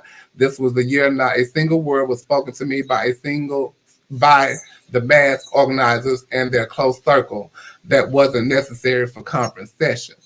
And like everything, like even the workers, majority of the workers were trans men. Like everything was like majority of trans men. There were trans women sitting there checking in, and Diamond Styles and Talia Cassadine and a couple other trans women, but you knew who the trans men were. Put the other post up. My experience at BTEC has been complex. When I initially felt drawn to the trans masculine group due to my everyday privileges, I found it difficult to connect. There seemed to be cliques I didn't fit into and I felt excluded. Moreover, my recent interaction with some trans masculine individuals at creating change was disheartening as they expressed disinterest in working alongside trans women. Now, how are you going to be a trans person and don't want to work with other trans women? You know, and this is supposed to be something where we can all come together as a collective to try to make things better for us. And that's what a convention or a conference is supposed to be about. And it was not that. So this is another one. Hold on, Neil. I'm another person with complex feelings about BTEC. I love the idea of a place that centers Black trans mass people, but that's not what I have experienced. There's an odd mix of inclusion without knowledge and or equity, i.e. the way non-binary and gender non-conforming people are treated, and lack of recognition for folks doing work inside the organization. There's also a vibe that feels performative in how, I don't know what this is. I think it's something about trans women. But yeah. So I just felt like, you know, it was a good time being there and meeting people and doing networking, that part. But as far as anything that was to participate in, I didn't feel like, you know, that space was for me. And but other than that, you know, it was like going to Pride for trans people. Basically. And support looked different for everybody, huh? It was different for everybody. Okay, so of course we're gonna have the naysayers. So this conference was, you know, with anything, this is what we talk about with Naomi, it's gonna be people that glows and grows from anything. So the grows, you listed a bunch of things that they can improve in. The glows, I'm sure, well, I would think that the glows outweigh the things that they have to grow in. So as a person who competed in the pageant that they did, would you be saying these things had you won the pageant? Yes. Yeah, I would have. Because even then, like, even when I was there before the pageant even happened, I was wondering why there was nothing led by the people that was representing the pageant. There was no conference, there was no sessions even led by them, or they were even invited to even hold a seminar. They didn't even get up to speak to tell what their reign was about, because they have to do 1,500 hours of community service, something like that. They have to raise $1,500 in community service. They have to do these things and go to speaking engagements and all of that. So as representatives of the organization, why didn't we hear from them? As a person that's there to compete for the pageant and a first timer coming to the organization. So there was just nothing, like, even like, no, just I would have said something. I would have said something to them. Shout out to Mercedes L'Oreal. Mercedes, you got some work to do. Congratulations. You got some work to do. I talked to one of the organizers and told her how I felt about it while I was there. Yeah. So once you win the pageant, you have to raise $1,500, but the prize package is $2,000. It will end up being $6,500, right? $500. It's the prize package is originally $2,000.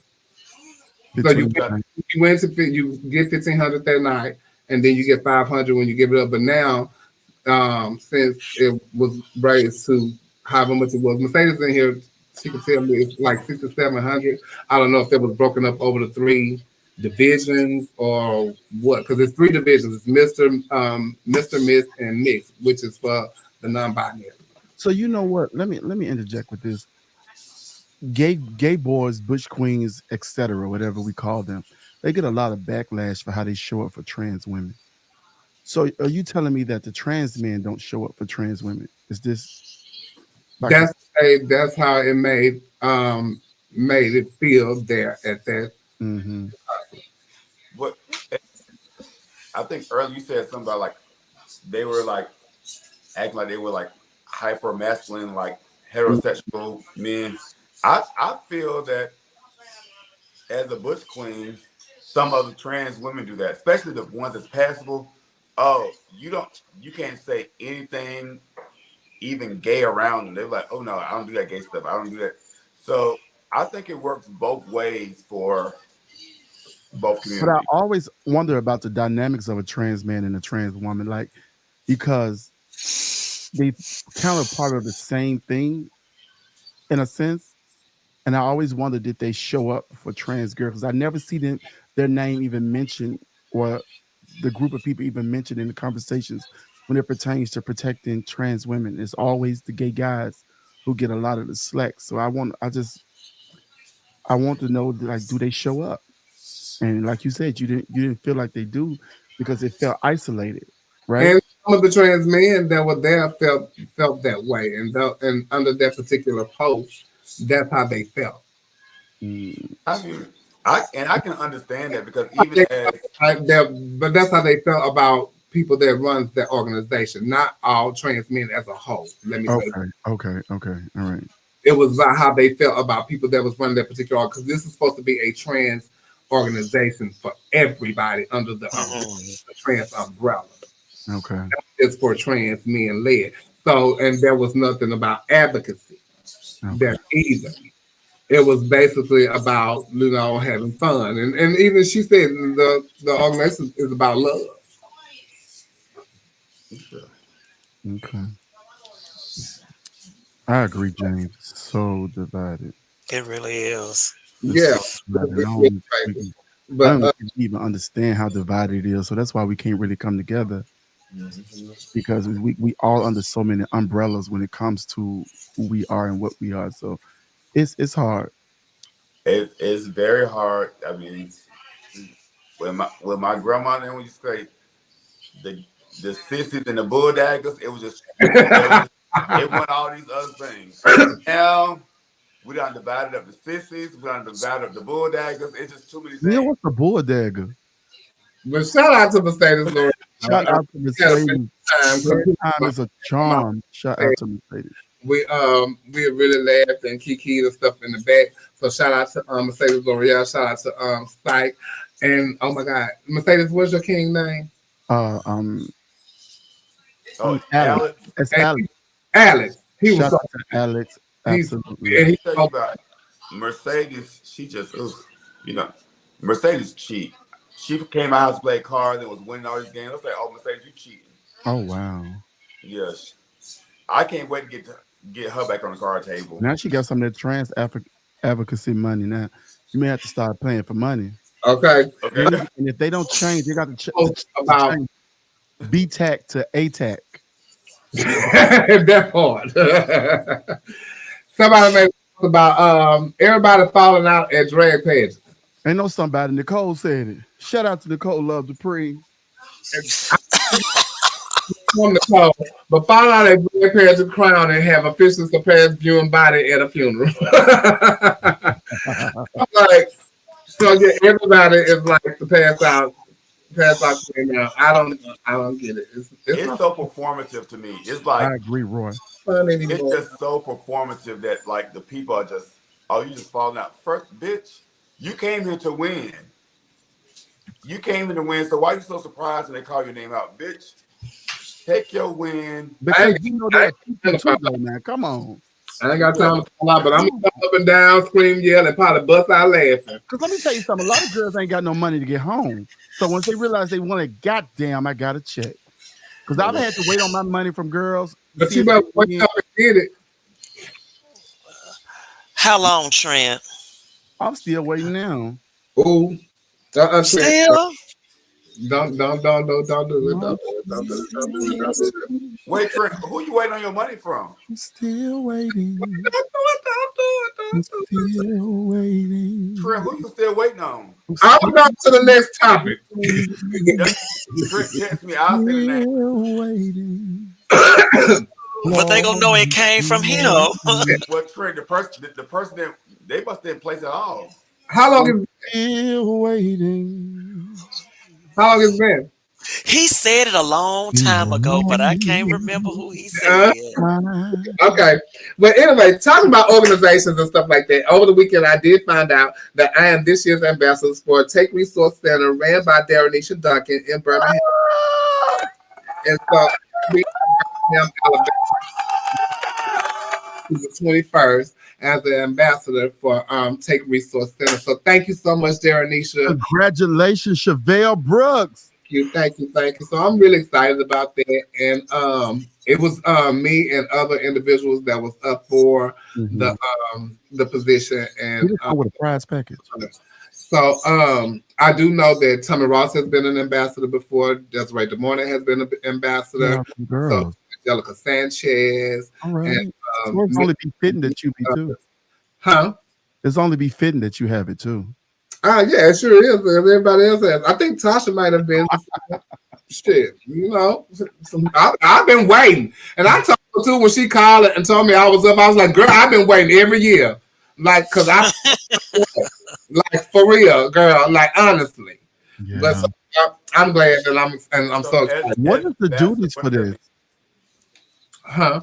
What are the duties? Well, I do know that when we do go, that we do some community services and stuff like that when we do go that week for Transgender Awareness Week, and I have to do a speech about something as pertaining to Transgender Awareness Week and some other things too. So, and I perform, and then they have like a banquet and stuff like that. Oh, nice. Sure. Hey, Vicky Valentino, the scores. So, as an ambassador of these organizations, you stated like the other organization was like heavily focused on trans men. So, as an ambassador for this organization, I would like, what does that mean for you? Like, what does it mean for you to be an ambassador? Like, what are you trying to, or what's your plan to get the organization to be more aligned with the community? I'm sure this trans organization is aligned for not just trans women, but for trans individuals and non-binary. So whatever I do, it's gonna benefit everybody under the trans umbrella. And even when I work for Save Our Sisters United, it's for everybody under the trans umbrella. It's just not just for trans women. So we try to help everyone. D-Love said your talent was amazing, Chevelle. You still got it, girl. Thank you. What's going on with the Bush Queens? What Bush Ain't no Queens? organization for the Bush Queens, is it? There are plenty of organizations for gay men. Those organizations also geared towards everything under the LGBT, the alphabet umbrella. These particular organizations just particularly target trans individuals because we need somebody to particularly fight for our particular rights that we need. And Nia, all you gotta do is think that you are. Get your party city, Bob, and go sit in. You as gay men and gay women can get certain things that us as trans individuals can't, that we need. You know, so that's why we need these organizations. And we need to raise money for those things. And I'm proud to be the ambassador for Take Resource Center. So thank you, Darrenisha. Darrenisha Duncan. Darrenisha. Universal Show Queen has raised their prize package to $10,000. Why does every pageant after I win, they want to raise the prize to 10? Because they start feeling out there. Like, girl. And then they giving out prize money for the category awards. Black and white cocktail is $250. That's the presentation. Even it's $300. Presentation talent is $500, and showgirl costume is $1,000. I won presentation, showgirl costume and talent. I would have walked home with $1,500 more. Oh wow! Girl, You're gonna have to run it back. I know Shay said they cheated her last year. It's October 12th, y'all. Shout out to Aiko Kenny, AIKOKENNY. If you want to run for Universal Show Queen in Hawaii, it's October 12th. And Drag Race All Stars have came out, and the list is out. My girlfriend, my sister, my baby, my angel, my love, Roxy Andrews is part of the show. Shout out to Roxy Girls. And show is all the way from Atlanta, Georgia, but now lives in LA. Angeria, Paris. Angeria is my girl Vancy Mateo, my Max sister. She's on the show. I love her. And former National Entertainer of the Year, Nina West. My girl. Shout out to her. And Texan Plastic Tiara. Shout out to her. I really don't know her, but I just told her when she won a newcomer page. And Georgia, she's from Texas too. So shout out to my Texas girl, Georgia. And then there's Chanel and Gottmik. Gottmik. Oh, Gottmik is in there. Okay. Has it started? It started, right? No, it hasn't started yet. Okay. It starts in a couple of weeks, I think like 2 weeks or something. I haven't watched a full season in I don't know how long. A couple of seasons too. Yeah. Getting redundant. I feel like Drag Race is like how you feel about America's Next Top Model. It's just doing too much now, and it's like it's done ran its course. And I'm like, I'm sick of it. I didn't even watch the past season. I'm like, that's because they keep putting all these young queens that just started doing drag this month. I'm like, I'm just sick of it. Throw the whole thing away at this point. No, don't throw it away, because I like that people are able to eat well off of this. Yeah, well, that part, but it's like, it could be lucrative. It might just not be your target. Right. You know what I hate with Drag Race at this point? I hate a bitch that go on the show at this point and be like, okay, you have me so I don't know this. I need the character. Bitch, they do the same shit every season, and why you don't know how to sew? Speaking of Drag Race, shout out to Silky Ganache, who just won her prelim. Shout out to US a motherfucking A. She's another big girl for the shake it up. I did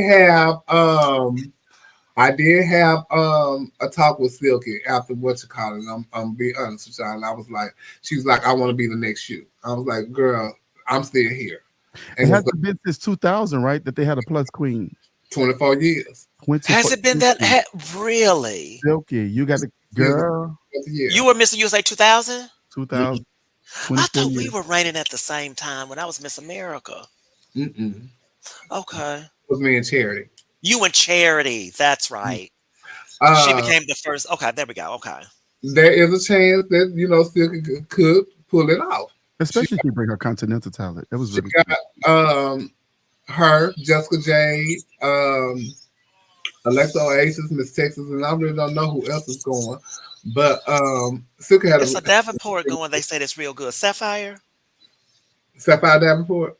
Oh, former Miss USA newcomer. But Silky has a really good chance to win. So shout out to Silky Ganache. Shout out to Jessica Jade and all the other contestants that's going to Miss Gay USA in a couple of weeks. I will be hosting. I will be there too. I can't wait. Yes, it's my 10-year anniversary for Miss Gay USA Classic. I forgot you gonna be there. Huh? I forgot you gonna be there. Yeah, I'm gonna be there, Chad. Yeah, child. I can't wait to part with you all week. Good. The whole week. You hear me? You can stay the whole week. We are at the Crown Plaza. I think it's called Crown Plaza downtown, and I love that place because I hold court on the 5th floor of the parking lot garage. Parking lot on the 5th floor. That's the smoking section and the porta section. Every night. Congrats, Silky. So congrats to my child who won the prelim. Congrats to Smacks as well. He won the Mr. Silky and my nephew Smacks. Smacks said they're gonna give him this pageant. It's got to happen. And Xavier Valentino. Xavier Valentino as well. Yes. Shout out to all of them. Break, and we will be right back. We'll be right back.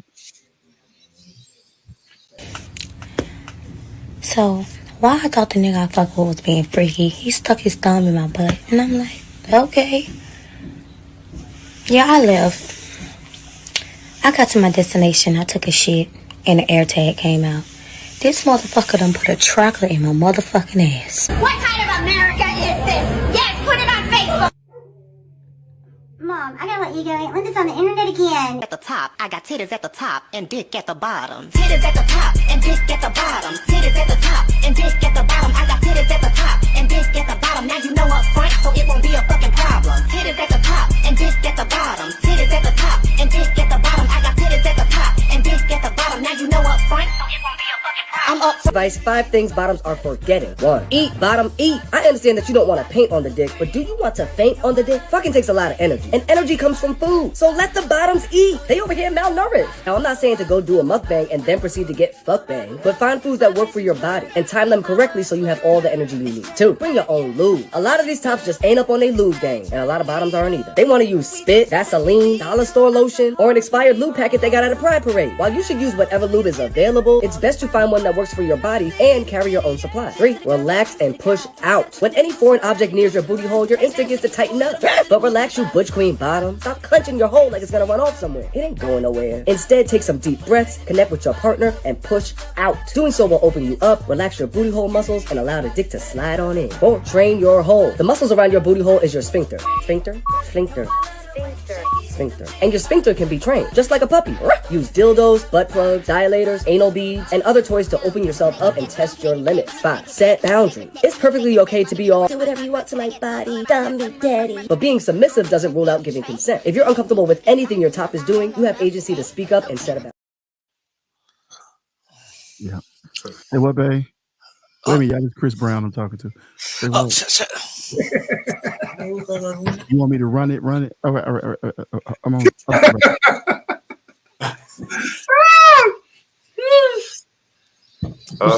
Trent. Trent. Oh, Listen. my man called me, girl. Yeah. You acting real fish right now. I mean, he make me that way. I'm like a giddy big bitch.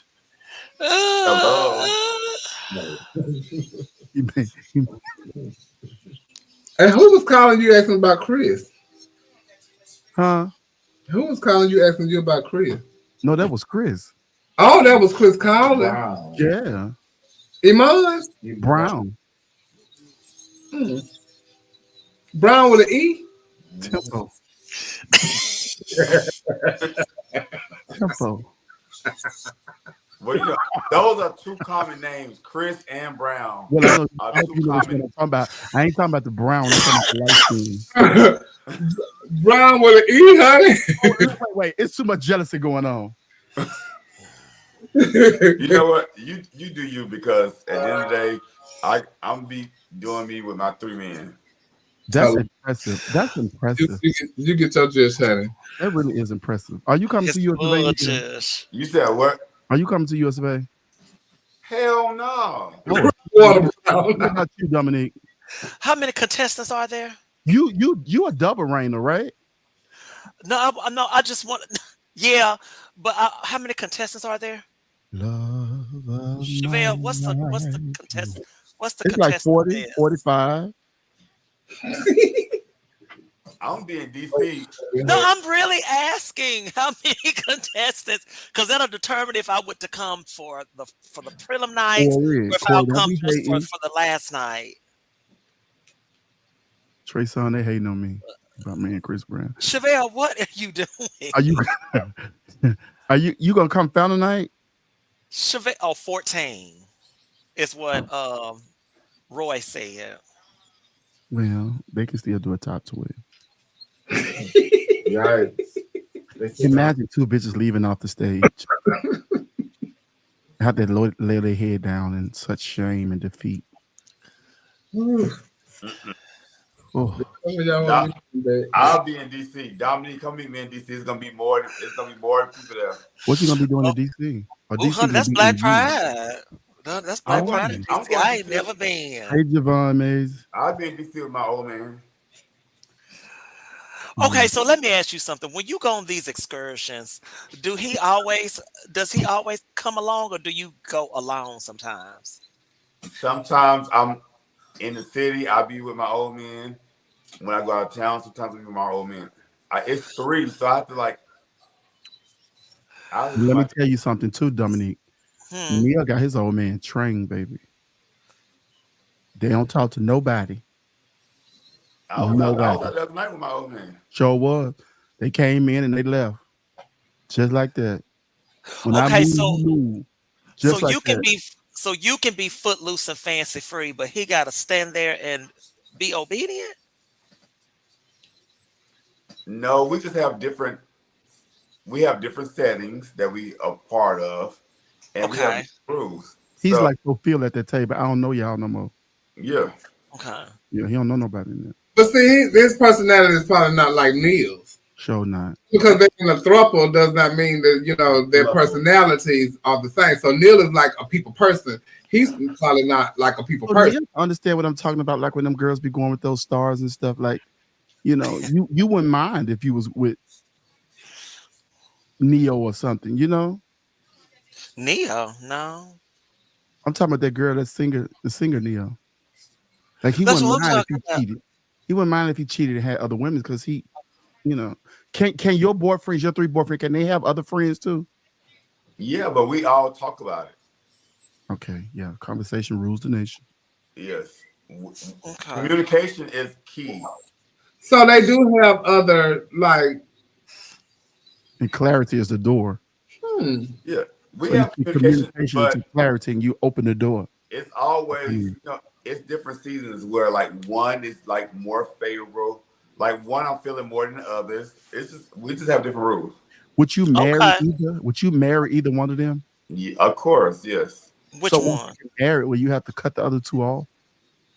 That would be a conversation that we would have. Okay, all right.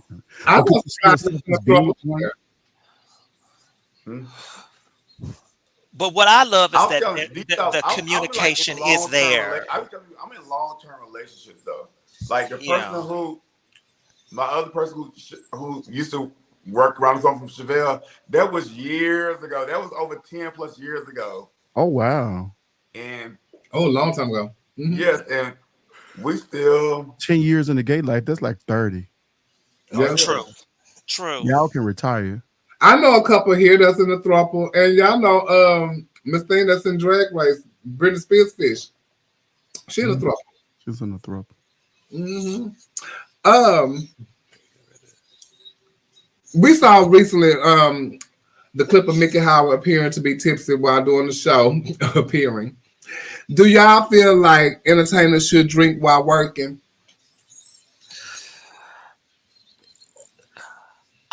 Okay. Talk about it.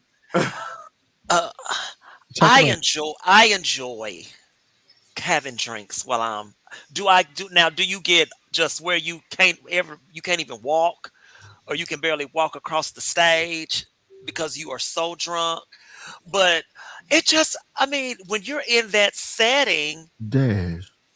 it just makes it more fun, and and then my inhibitions go down, and honey, I'd be on stage doing my jush, and I may pop a titty out and pop it back in. It makes me just have more fun. It makes me just loosen up and just really, just go for it. Because when I'm not drunk, I'm still quite reserved. So I like that drink because it really just lets me be like, you know what? I'm just here to entertain the audience. Because baby, I have emptied a Patron bottle during the show. It makes them look better. Trent. Too much of anything is a bad thing. So if you can handle it, I like to see that, because I know, like, being on the stage, like people who don't do anything, like, you be very aware of yourself when you're just sober and you on a stage and everybody's looking at you. So I know a lot of people, to take off the edge, they like to have drinks. But when it gets too crazy and you stumbling over yourself and you doing crazy shit, then that kind of looks bad. And then we have to call Betty Ford in to make sure to intervene, get you together. But I've seen some cases where people be like so fucked up, and a lot of alcoholics don't realize they're alcoholics. Yes. You just feel like, ain't shit wrong with me. I'm good. I know what I'm doing. I see people get in their car and they be so fucked up and pull off. Like, I got it. No, you're being protected. No, God has got favor over you that He won't let anything happen to you. People get that misconstrued, but like, as long as you can handle your liquor, is one thing. And then I think also the difference is when it goes from you're doing it just for fun or you're doing it because you have to drink to do the 'Cause you show. have to drink. And because the more you go out, the more you're going to drink. People are always offering you a drink. People offer you a drink before they offer you anything, before they offer you help, before they offer you, here go a drink, take a drink, you know. But okay, for me, like drinking during the show is fine because my nerves be on 10 anyway. So I even smoke before I go to the show. Yeah. I never drink before I go to the show, but I have a drink while I'm at the show. But I never can get drunk while I'm at the show, so I don't do that. Because my nerves be on 10. But now after the show, it intensifies. Now if I'm hosting, now I can sit there and drink and get tipsy. And now I'm like, and I'm having a good time. But I'm free, falling over. I'm doing all of this. I'm not, I'm not that. No. Right. And some people can be like a fun, like I would say, a fun, tipsy person, opposed to some overbearing and obnoxious and needy and worrisome. Freaky too. Some of them get real freaky. Try to stick air tag in your booty hole. You know. I feel it's one of those tricky situations where if it's like either we're gonna drink or we're not gonna drink. It can't be where if it's the four of us and I get too drunk, then you tell me I can't drink on job, but y'all can drink. Either we all can or we can't.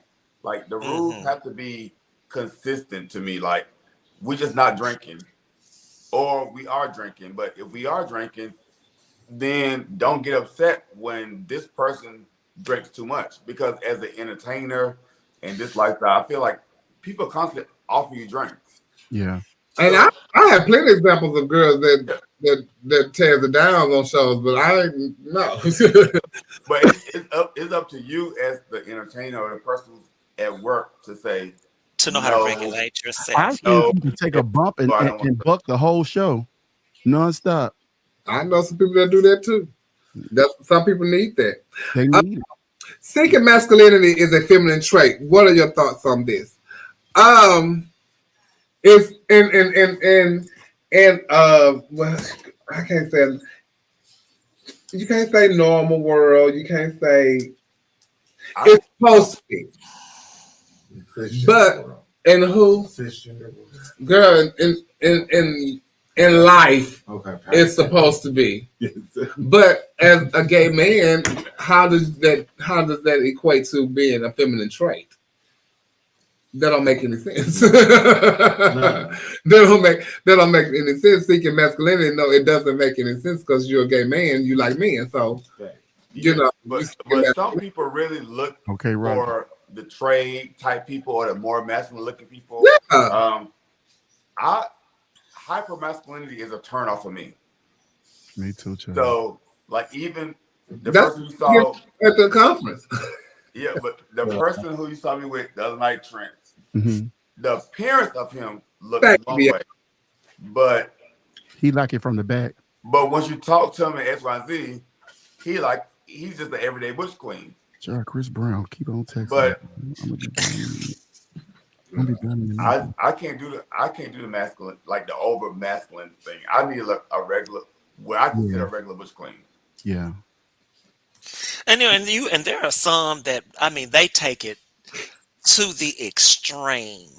Like there's this guy here. He's a gay guy, and he's one of those really hyper masculine guys. And I'm telling you, anybody that shows any type of femininity, he is just beside himself. My brother like that too, Eric Brooks. I know he watching. He just like that too. He don't. If you did drag 20 years ago, it's a no. If you did it for Halloween, he done it. You got this relationship is over. If you wore any type of mascara, it's a wrap. If you watch YouTube videos of people doing makeup, it's a wrap. Oh no! But see, to me, those are people that's looking for their hole to get tickled a little bit. But you know what? I think we forget that people just have their own preferences. it. That's what they prefer. Right. Somebody masculine. That's not a bad thing, but You said what? What they looking for? They look for their hole to get tickled. Yeah, that's it. And Always. they always got to be around something very masculine, so you got to figure out who doing. They want 12 inches. They want this. They want it's too much. For them. 12 inches? Like a ruler? They want to be a ruler? At the end of the day, it's getting got. At the end of the day, majority of the time it's both of y'all. So what difference does it make? Yeah, I don't mind the feminine guy. I love it. And you know what? I had to grow to that because at one point I was not feeling the feminine guys. I might even say on the show before. I used to date this guy before, and we was playing cards in my house. This is like at least 10 plus years ago. You told the story. And me and he was playing against two of my friends, and he got a hand that was good. He was like, "Oh, y'all about to gag in this hand." I said, "Let me see you outside for a second." Yeah.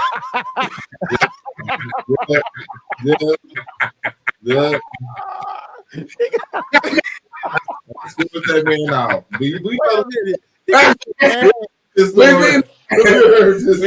When I came back in, my friend's like, "Where he at?" I'm like, "Oh, he had to go because he's not gonna gag with my friends. He gonna gag with his girlfriends, but he can't say, "Oh, I'm about to gag. Y'all about to gag with me."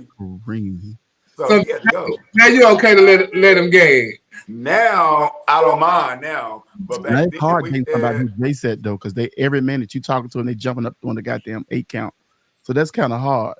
Because I dated a Jay Setter before, and that's all they fucking do. While they talking I dated all kinds. I done dated the Butch Queen, the gay Butch Queen, the ex drag queen, the trade. Would either you date another? Would date a trans girl? No. Oh, it's not happening.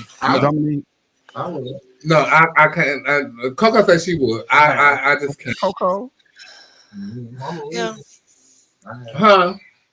That's what I did, and you read me. What did you say, Coco? No, that was Shavonna. Shavonna said she did, and I read it. But no, I did not read you. And he was not a trans woman. I am a trans woman. At the time, I didn't understand it, but it was okay, you know. But like, girl, I just was picking her. He is now. Oh, he the transition. Oh, get the gun. I did not know that. I ain't sent it to you with your man saying. Savannah in your house? Yeah. Now what? I don't want no titties on my back. I don't. All the titties I want, they gotta be from a thick man. That's you try. And when I tell you, speaking of thick men, last weekend I went. It was Bear Pride here, and I had so much fun. Oh my God! Oh, I'm sure you did. I mean, I was out till 1:30 Sunday afternoon.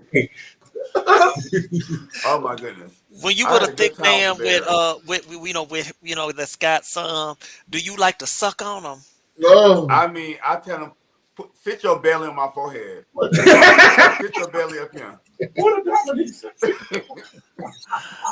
Look, plat. Child. I had a good time at Bear Pride. Oh, I probably would have enjoyed to see that because I love thick men. Now, not I don't want like the sumo wrestler kind, but I like a thick guy. You like him there's like me? Something. Oh, there's something. You like him like me, Dominique? Are you thick? I'm fat as a motherfucker. Yeah. Send me a picture of you in your drawers. Oh, I don't wear those. You gonna determine that? Oh, with it just because if you got no, I love a thick man. Ooh. There's just something sexy about him. Somebody make sure you talk to that. Shavonna, you motherfucker, you over there? They said shit. I never wanted to be with you for real. I just knew you like to be good to people you were with. How would you feel if someone said this to you and when y'all broke up? First of all, how would I feel? Violence is the first thing that just went to me because I'm gonna slap the shit out of you. I'm just gonna be honest. Well, you may not want to be with me, but we now live in each other, so we are always with each other.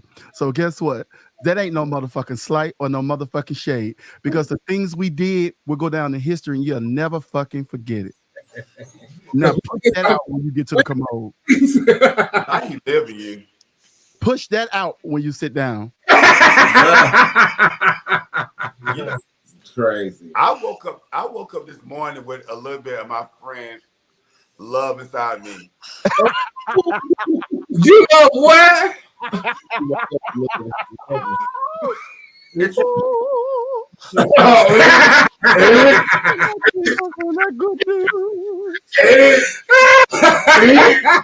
my God.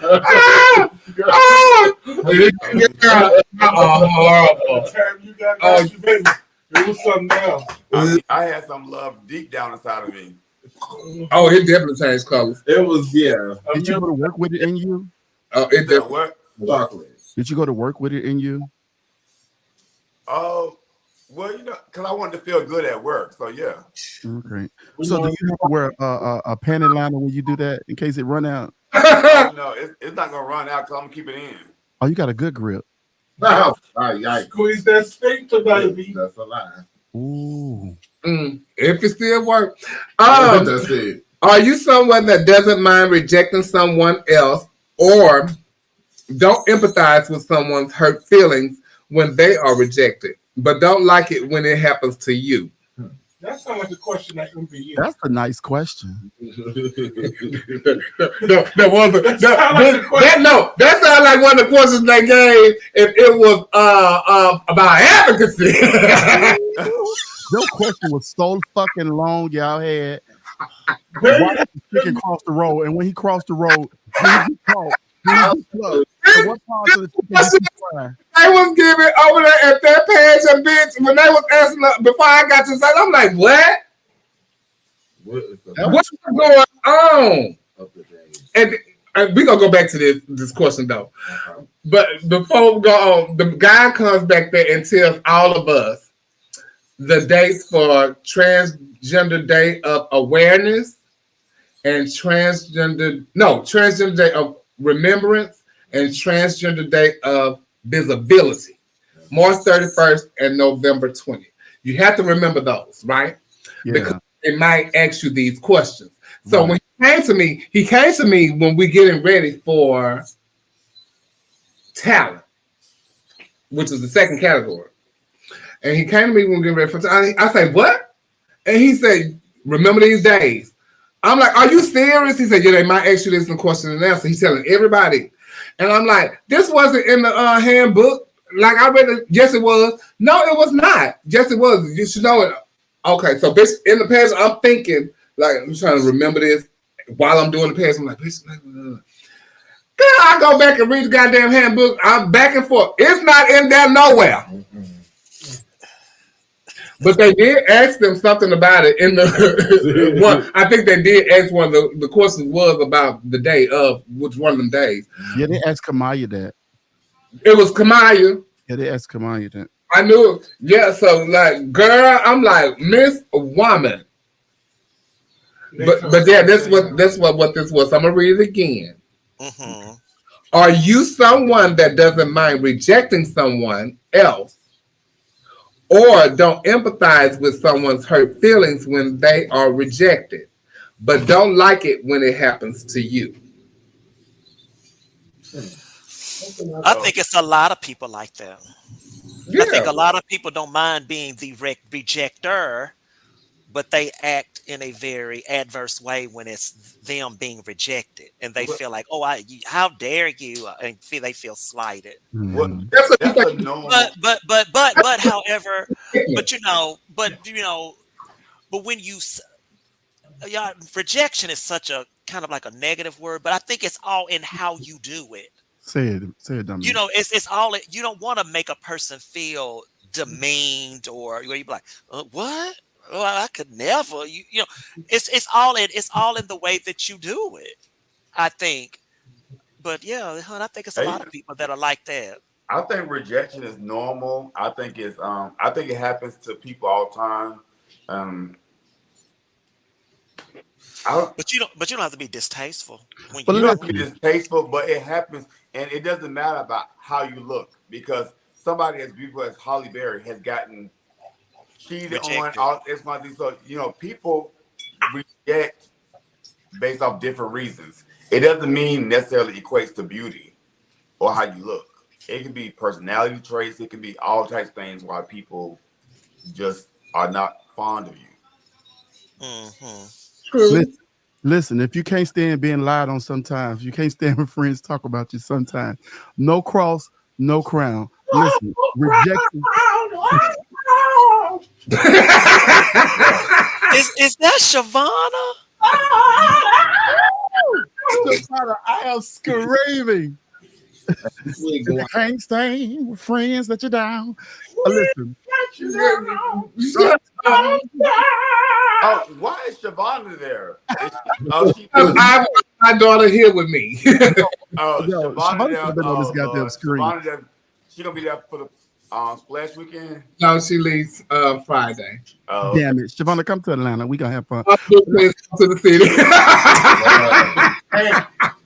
I always say that rejection is a form of God's protection. Sometimes you don't need to be a part of everything and everybody. Sometimes it's gonna hurt your feelings because we human and we feel, but you have to get over that shit. Rejection is normal. It happens.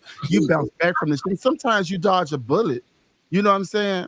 So be happy with that. But then I like to have a bit of emotional intelligence too, to understand how somebody else feels in a certain situation. Because if Gabrielle Sidibe came and asked me, did I want to see her pussy? I would have to say no. It's not what I want. Yeah, I would miss out on a good thing had I been Lil' Kim.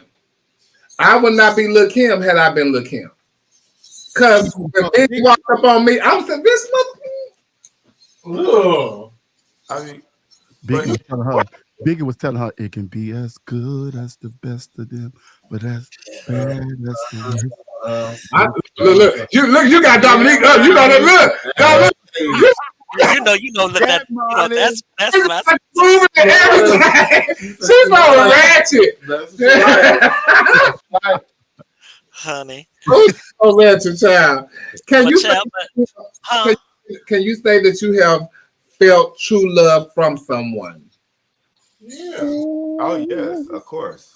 Yes. From my pocket pussy. Wow. Yeah. I can. Now, can you say you felt true love from a partner? Yes. Yeah. Oh, that's hard. One, I can say. That's hard. I felt true robbery from one. And that same love turned to hate one day. Yeah. Yeah. With their mother started something new. Yeah. Watch it. All of my boyfriends, I feel true love for them. Like if I love them equally, and oh my God, I would just be devastated if something happened to them or whatever happens. Yeah. And I've met like families, and I would be devastated. Yes, yeah. Ain't no y'all gonna be together forever. And it feels different. Because true love for me, my true love to me is, it's equal to being loved unconditionally. Yeah. So those two go hand in hand. I don't know what that feels like. It just really unconditional love. Unconditional love feels like. Oh my God. Well, like I tell you all the time, I have felt that way about a partner, but when I really realized what unconditional love felt like was after Sean was born. Okay. That's when I knew what unconditional love was supposed to look like and what it was supposed to feel like. And then I was like, oh, that's it. And so then when that person loved me like that, I knew then that that's what it was. So you had a lover to love you that way too as well? Because baby, before I went to therapy and stuff like that, I was something to deal with. And I was a very insecure person. I was, just always really down on myself and things like that. But he was always there to help support me and help pull me up and bring me up in spite of all of those faults, and never treated me any different in the midst of all of it. There's a He was preacher. there to stick with me through all of Yeah, that too. yeah. There's an old preacher that used to say this one line: "It takes a fool to learn that love don't love nobody." I feel like that because I've never had a love that sees about you, that makes sure you good. Love can sometimes become too possessive. You know what I'm saying? Like, I don't like to be treated like I'm someone's possession, because a lot of people say you're mine. No, I'm not. I'm experiencing this life with you. And I think people miss it because they don't get to enjoy the spoils of love because they're too busy trying to coddle this love and make sure nobody else can come in. So I've always had weird experiences when it comes. But I don't even have friends like, well, I wouldn't even call them friends. It's like that. I have people that like just like randomly calls and checks on me and stuff like that. And it's a particular person that he randomly calls and he always checks on me. I get a cash app or something from him. It's no dating wise or nothing like that. It's nothing sexual. He's a gay man. And so he just like loves Chevelle Brooks. Oh, nice. And like even he'll like call, and one day he calls and he's like, I'm calling to check on you. It just so happened I was going through something, and we would talk. You know, he's just like that type of person. And he's really like a cool person. And so I know that like he loves me like that, you know. And even like when my dad died and different stuff like that. And like he don't have like Facebook, Instagram, or nothing like that. And he'll catch the show sometime because he know I got the YouTube show. So he'll catch it sometime like that. And then he'll say like something like, oh, well, what you was going through, then what's wrong? Are you okay? You know, so I know that man loved me. But, you know, and I've been knowing him since I was a kid. But like the relationship is so much different now. Because, you know, he watched me grow. And so it's that type of love type of thing. You know. So, you know, I get it. Trey talking about what's his name? You know, I never say his name, but he really is like he's really like the team. So he's really the team. Big Daddy. No, his name ain't. Hell no, her name ain't Big Daddy. She always send me a message. I was fan. He got a Jewish fan and always uses Jewish fan and everything. She gay as hell. So no.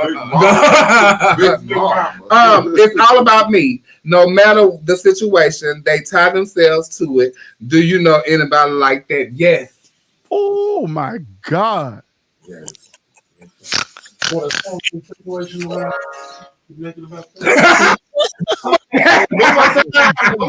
behind. I got a few curtains I want. God, yes. Oh my God, yes. Oh my God. Those kind of people are dangerous though, because they don't see nothing else. And even in the wake of some tragedies, I was looking down my timeline, people making shit about them. I said, wait a minute now. Yeah, that's weird. What the fuck? Okay. What was the question? The question was, it's all about me. No matter the situation, they tie themselves to it. Do we know anybody like that?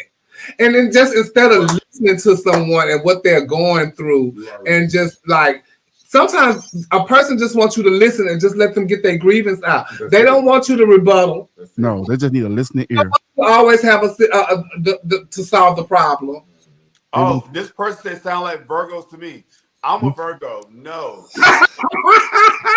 Damn. That's not you. That's not you, Neil. Shavon, look how you just made about you. Shavon. But I was replying to a comment,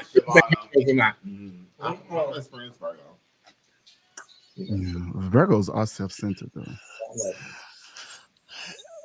You think so? You don't think Virgos are self-centered? Nathan was one and he wasn't. And they will give to you, but they are self-centered and a bit selfish. You see how Beyonce has annihilated every black bitch in the business and she's the only one here? Oh, well. You see how Michael Jackson was the top of his ladies. Who run the world? Girls. So Virgos are not like that. Well, that's been my experience. But what was the question again, so I can answer? Because I want to answer the question. No matter the situation, they. I'm trying to see what's Chris Brown's zodiac sign. You said what? It's all about me. No matter the situation, they tie themselves to it. Do you know anybody like that?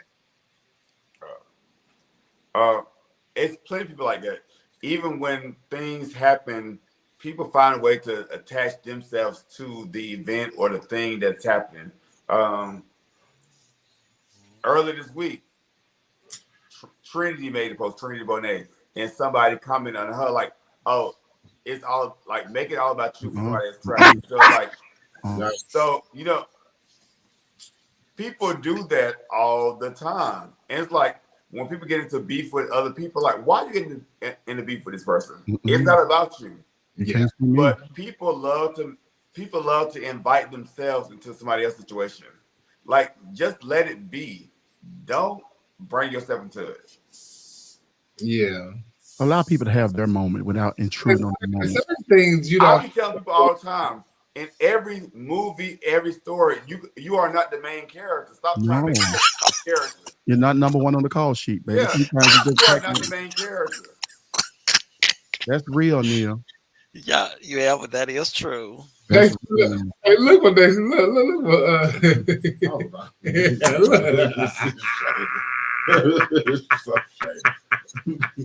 I was not gonna post that.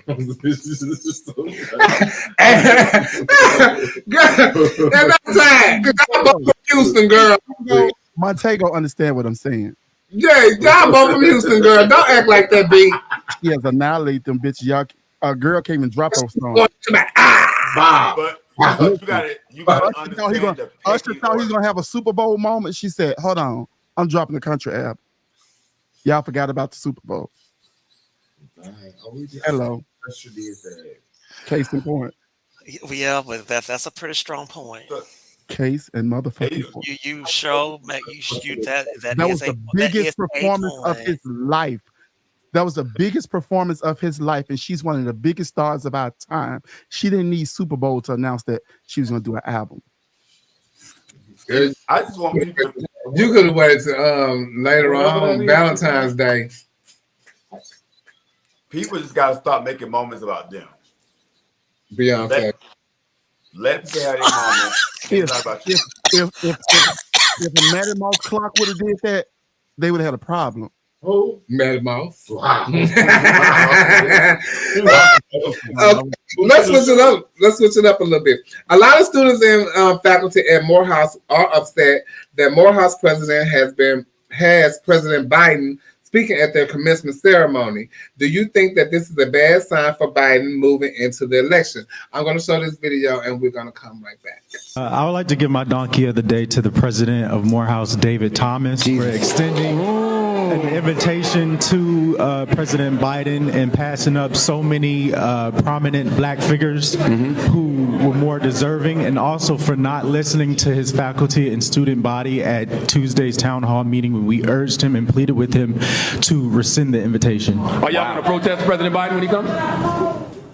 He you can't say. What's your name? No, don't walk away. Say your name. I want the president. Miles Ross. Ooh, Miles he said it with his chest. Miles Ross with his chest. He said it with his chest. Miles smooth too. Damn, man. You just got Miles in trouble.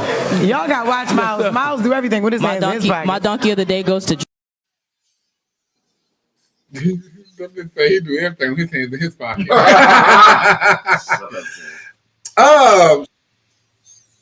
I think that they are knowledgeable about things that Biden has done for HBCUs. Well, I think a lot of people, and especially young people do not like that the U.S. government is spending millions of dollars giving it to Israel over this Palestinian-Israel war, because you are saying like, okay, the Palestinians, I have this land, somebody else take my land, and now I have a problem with them taking over my land. people do not like that the government is supporting Israel during this crisis.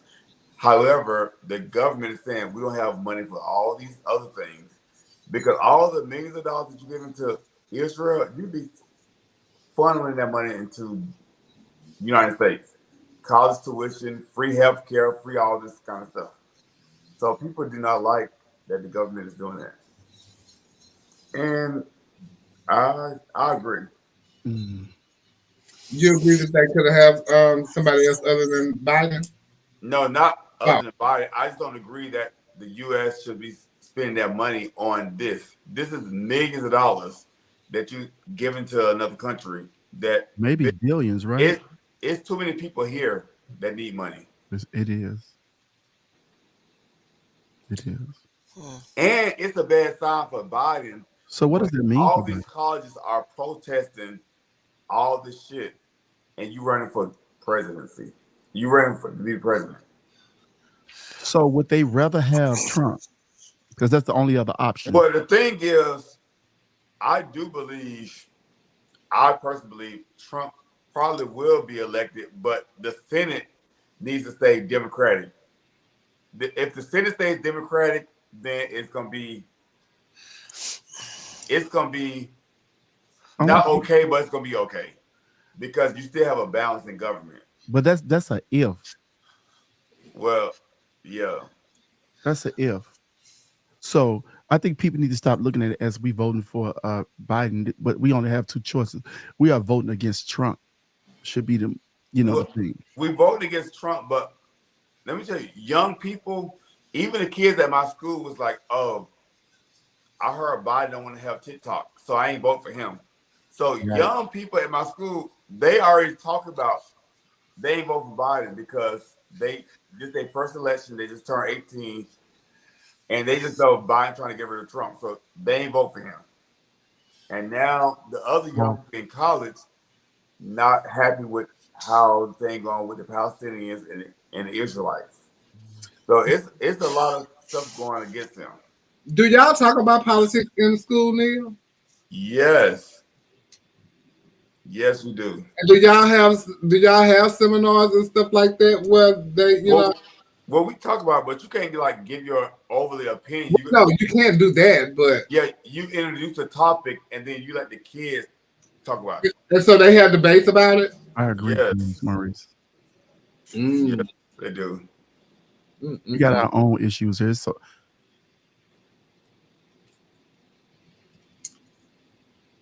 So I think Biden is he's in a very uncomfortable position because young people and young voters do not support Biden. Eric, you a Republican? Yes. No, I'm asking. I'm just asking. What? Chooses. I'm just asking. Yeah. Greeley Peterson, he said as a Republican. I haven't heard too many black people say they're a Republican. Nobody but Neil, Mama Neil. Let me tell you something. Republicans, my father was like a Republican all the way up until Obama was president. And my father voted Obama both terms and he voted for Hillary and Biden. So he's kind of changed his viewpoint, but he's always been a Republican up until Obama. Okay. So next topic. What's something? Before I bring this, I don't know where this topic came from, but I did see a post about a guy that had a major surgery. I don't know if it was back surgery or something like that, but he had like a major surgery that was going to have him out for quite some time, and he hadn't heard from his closest friends. So this post this comment topic right here, it says, "What's something that made you cut off a close friend?" Because he cut them off and deleted their numbers and unfollowed them on Facebook and their social medias or whatever, because they hadn't checked on him like in this time that he had this major surgery. Honestly, I probably would have did that too. Now, if we are someone that we talk all the time, and we are this way, and and because these are supposed, this ain't close friend. This ain't associate. This is close friend. This ain't Phaedra. Watch that. This ain't Phaedra. Yeah. So if I was him, I would have. So that's something like, if something detrimental happened to me and I did not hear from you, that's really something, that can make me not fuck with you no more. But people, I think when traumatic things happen, people deal with it different ways. Wait, and I want to say this too. I don't want you to think that I want you to assume something happened to me, because if you're a close friend, we talk all the time, and so I told you, and so it's what you do after the point, that I told you. So it's not that you didn't hear it from me. And you could I could also say, and I'm gonna use this because I am, and I hate to say, I am Chevelle Brooks. So somebody have told you. So you need to call me. But if you definitely heard it from me, it's what you do after I've told you.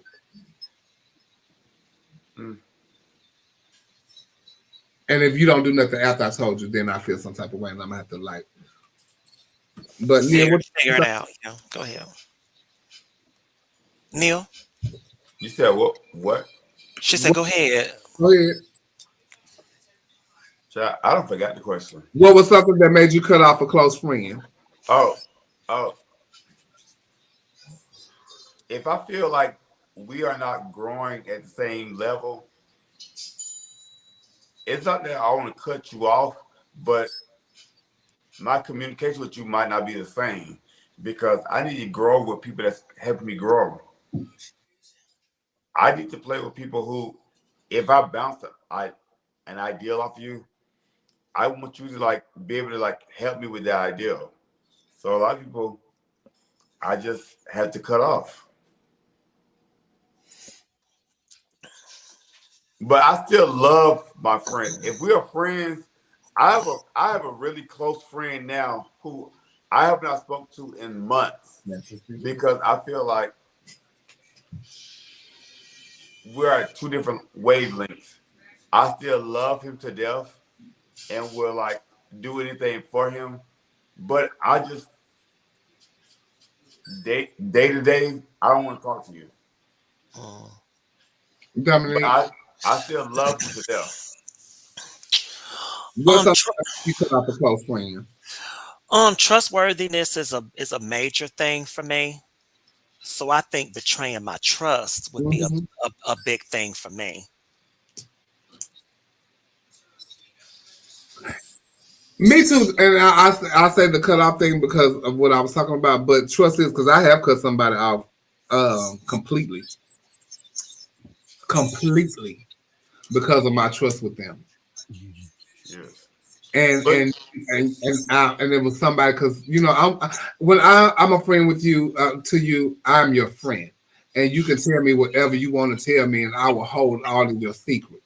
And I'm one that you can come and cry on the shoulders and this, that, and the other. If I tell you something or something happens to me and you know about it, I expect you to hold that too, because I hold your stuff too. Yeah.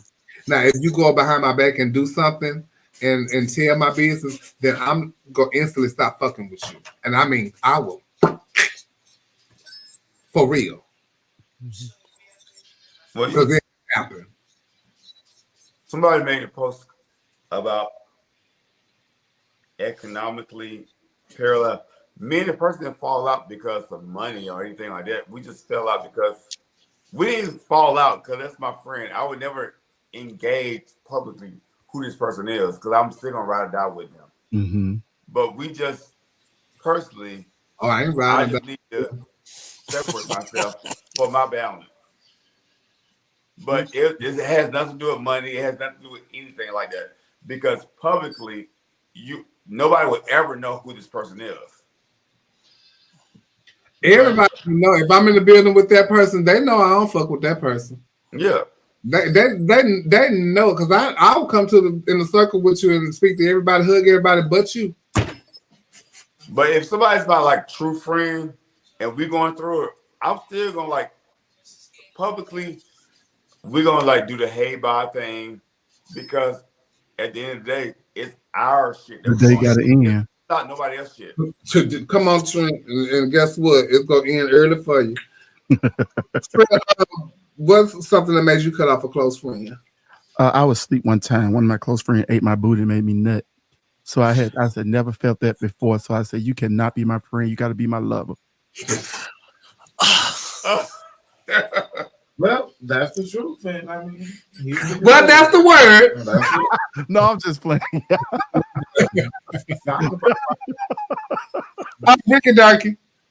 No, I'm just playing. I don't know. I still got my same friends, so I'm kind of good in that department. Oh my. Dominique. I already answered. Oh, I'm sorry. Yes, you did. You sure did. And on that note, we're gonna go to commercial break and we'll be right back. Now, hold on. This my baby! No, the fuck it's not. No, the fuck it's not. No, it's not. No. I swear on my dead grandma, no, the fuck. No. Try and think of ways Could someone mute their mic, please? Jonah? Oh, I wasn't talking. Namdi's running this meeting. Jonah, we heard you fart, so you can just mute your mic and then we can move on with the meeting. Thank you. I did not fart. I heard that as well, but there's no way of knowing who did it. Well, your whole screen lit up when the sound came, so we think it's probably coming from you. Oh, I think my phone rang, but it's done now. So well, let's get back to things. As I was mentioning, I would love it if Addison and Tina could get together.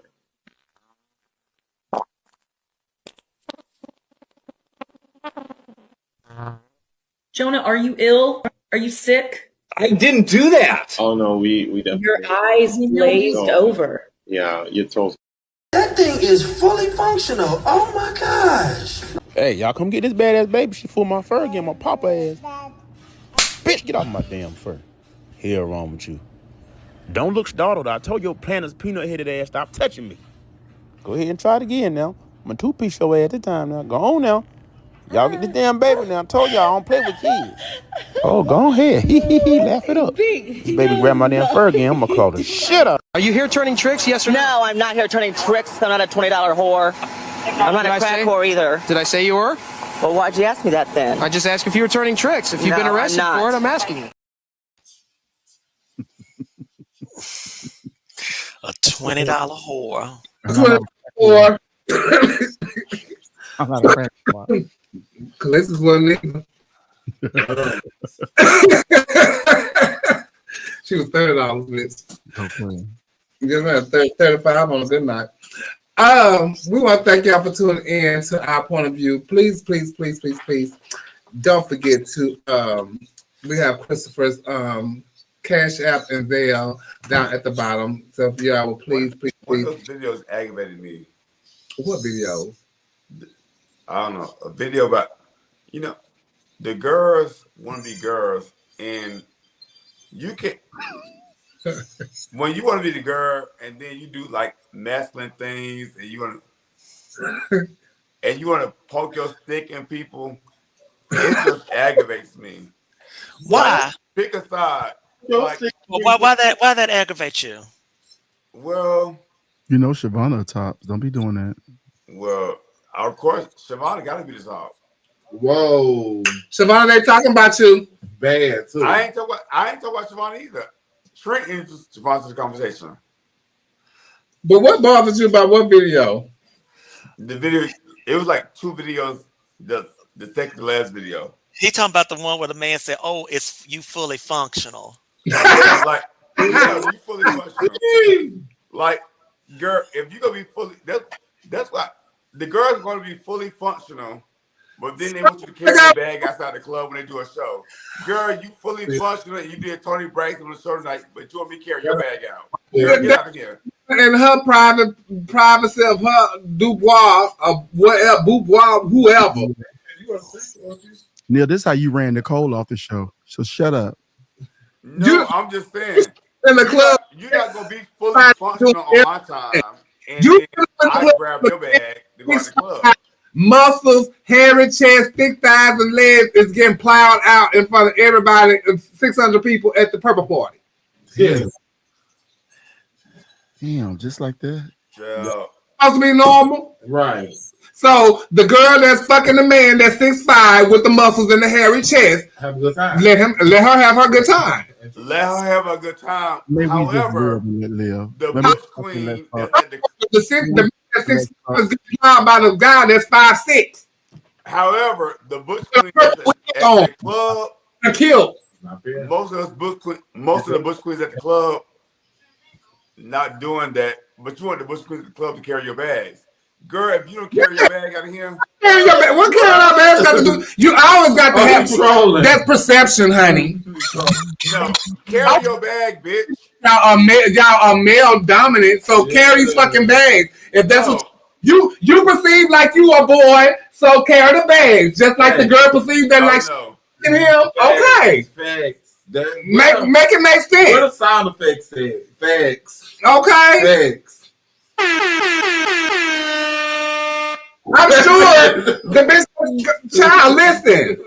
Sex is sex. What you doing in your time, in your room, or whatever you have it is your business. That does not make you who you are as a human being. Facts. Or as a person. Carry your bag. Masculine. It does not make you any more feminine. But sex is sex. I'm sorry. Oh, you like getting fucked? You like getting fucked? Does that make you any more feminine? But I'm not asking about to carry my bags either. Yeah, you don't ask your man to carry your bags sometimes? No, I will carry my own bag. Wait, y'all don't carry other bags? When we go grocery shopping at Publix and Kroger, I carry my own bags. You so unhelpful. You are so. Now you know what I'm like. Neil tried to crank it up. I'm like, Madam Sir. Oh my God, Neil! You carry all of your bags. You don't expect nobody to help you at all. You gonna make all 3 trips back and forth? Yes. Do you want one beside door number 1? Speaking of Bush Queens getting fucked, this weekend is Splash, and I'm sure they're gonna gotta start saying Madam Sir to the people. Or door number Madam 2. Sir. And starting on Saturday, May 4th, I will be hosting the Beyonce. No, go back. You're going too fast. No, You're taking me. September 4th at Houston Improv, I will be hosting the Beyonce Drag Brunch. It's the Cowboy Carter Drag Brunch featuring Adrienne LaRue, Kamaya Dupree, and Hannah Santana, and hosted by myself. So get your tickets and come see us at the Houston Improv, 7620 Freeway. And showtime is at 2 p.m. And then on Sunday, they're having a block party and a brunch. The brunch is at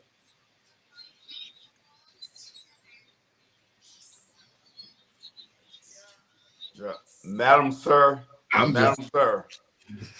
Oh Lord. Madam Sir. That's not it.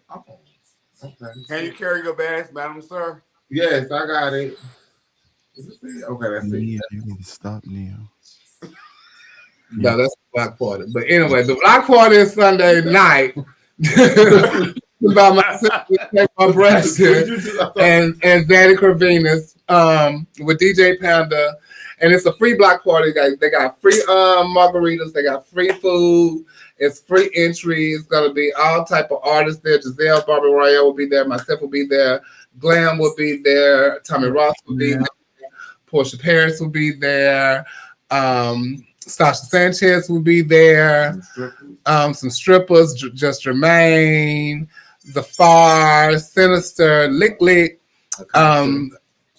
There will be Akasha Bentley will be there performing. So will Malcolm Dew. Will she be in a Camry? Who? And Cherry Boone will be there also hosting. It's gonna be a lot of Sir Madams and Madam Sirs. Neil. Oh, it's gonna be a lot of Madam Sirs, Sir Madam, and Gay Bush Queens. Yes. Yes, your type of bitches. No, No, sir. Madam Sir, Madam. I'm sure you're not going to the Purple Party this week in Dallas. Oh no, I can't do that. Actually, I was looking for a flight to come to Houston because Charles is doing a party on Sunday. That's what I was just talking about. And So that's what will be a lot of Ma'am Sirs and stuff. The Charles party. I know I was gonna come, but the tickets was high, and I was like, Check's not big enough. So shout out to Reimagine Our Community. My son Charles, my son Deshaun, and Tarico has worked really, really hard producing this block party and brunch on Sunday. Okay. It is a free event. My brother Tarico part of it. Yes, the part of the place Sir Madams, the Ma'am Sirs and the Sir Ma'ams will be. Yes. Yeah, Tarico and Charles, the people that you are right now. So join us. The gates open at 6 p.m. Showtime is at 10 p.m. So come and see us over there. Also at Kiki's, we will be having the show that starts at 7. So join us over at Kiki's at 7 p.m. for that show. So it's a lot of stuff that's going on Splash Weekend, but we got shows all day on Sunday. So join us, and it's a free event on Sunday. Come see Tamar Braxton and Coco Boom. I said Coco and what her name? Cherry Boone. Cherry Boone. Cherry Boone. Okay. And come and get y'all judged.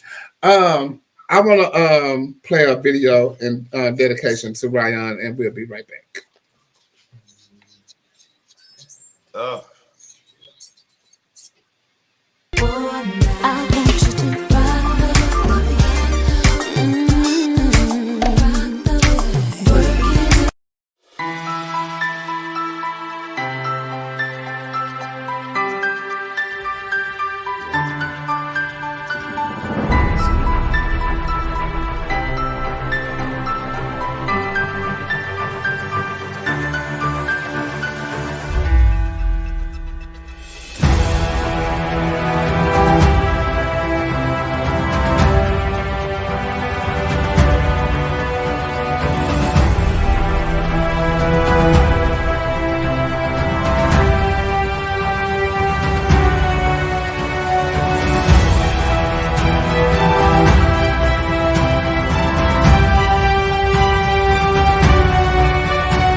Rest in peace, Sugar Bear. We love you, Sugar. I'll say just one thing about that situation, and that was hard. But we were at Bear Pride Weekend. We were together. We had fun Bear Pride Weekend, and we had a blast. Like, me and him had a really, really, really good time last weekend. And that's good that y'all even had that. You will always have that memory with yourself, you know. We had a good time. And, you know, so that's really good. But I kind of get irritated with people. Like, even afterwards, he hit me up in my inbox. We was talking to XYZ after like that night. So this is just like last week. And people, if I was to pass, I don't want you to post a inbox, or we talked about 3 years ago, 4 years ago. Like, girl, what's the point of it? It just aggravates me. Well, we love you, Sugar Bear. Y'all, please spread some love to Christopher.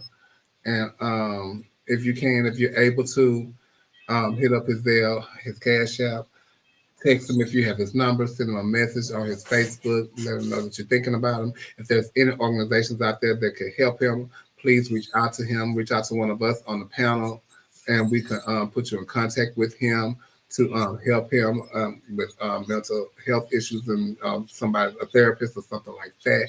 Anything that you could do to help him in any type of way, please reach out to him or us or anybody that's close to him to get in touch with him. And also the young man that was with them, I don't know his name, but we will find out his name and everything also that was with Sugar Bear at the time of that incident.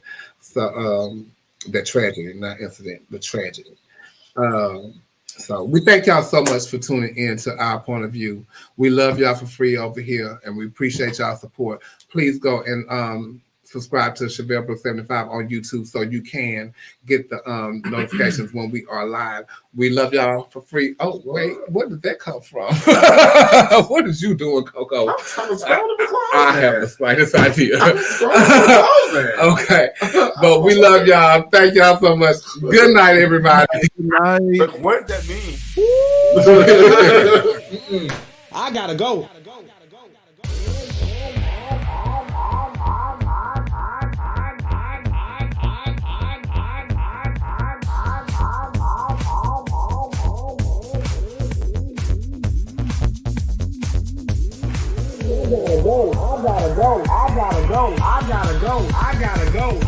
Yes, God, honey, they had tuned in, baby. I gotta go. I gotta go. I gotta go. I gotta go. I gotta go. I gotta go. I gotta go. I gotta go. I gotta go. I gotta go. I gotta go. I gotta go. If I tell you the kids had came in and tuned in tonight, baby. Yes, they did, honey. I hope y'all got y'all juice, cause guess what, baby? I got mine. I can tell y'all one thing. Y'all better tune in next week, baby, for the next episode of the Boom Boom Show. I gotta go. Honey, I gotta go. Yes, God, honey, they had tuned in, baby. Baby. Woo, honey. I gotta go. I gotta go. I gotta go. I gotta go. I gotta go. I gotta go. I gotta go. I gotta go. I gotta go.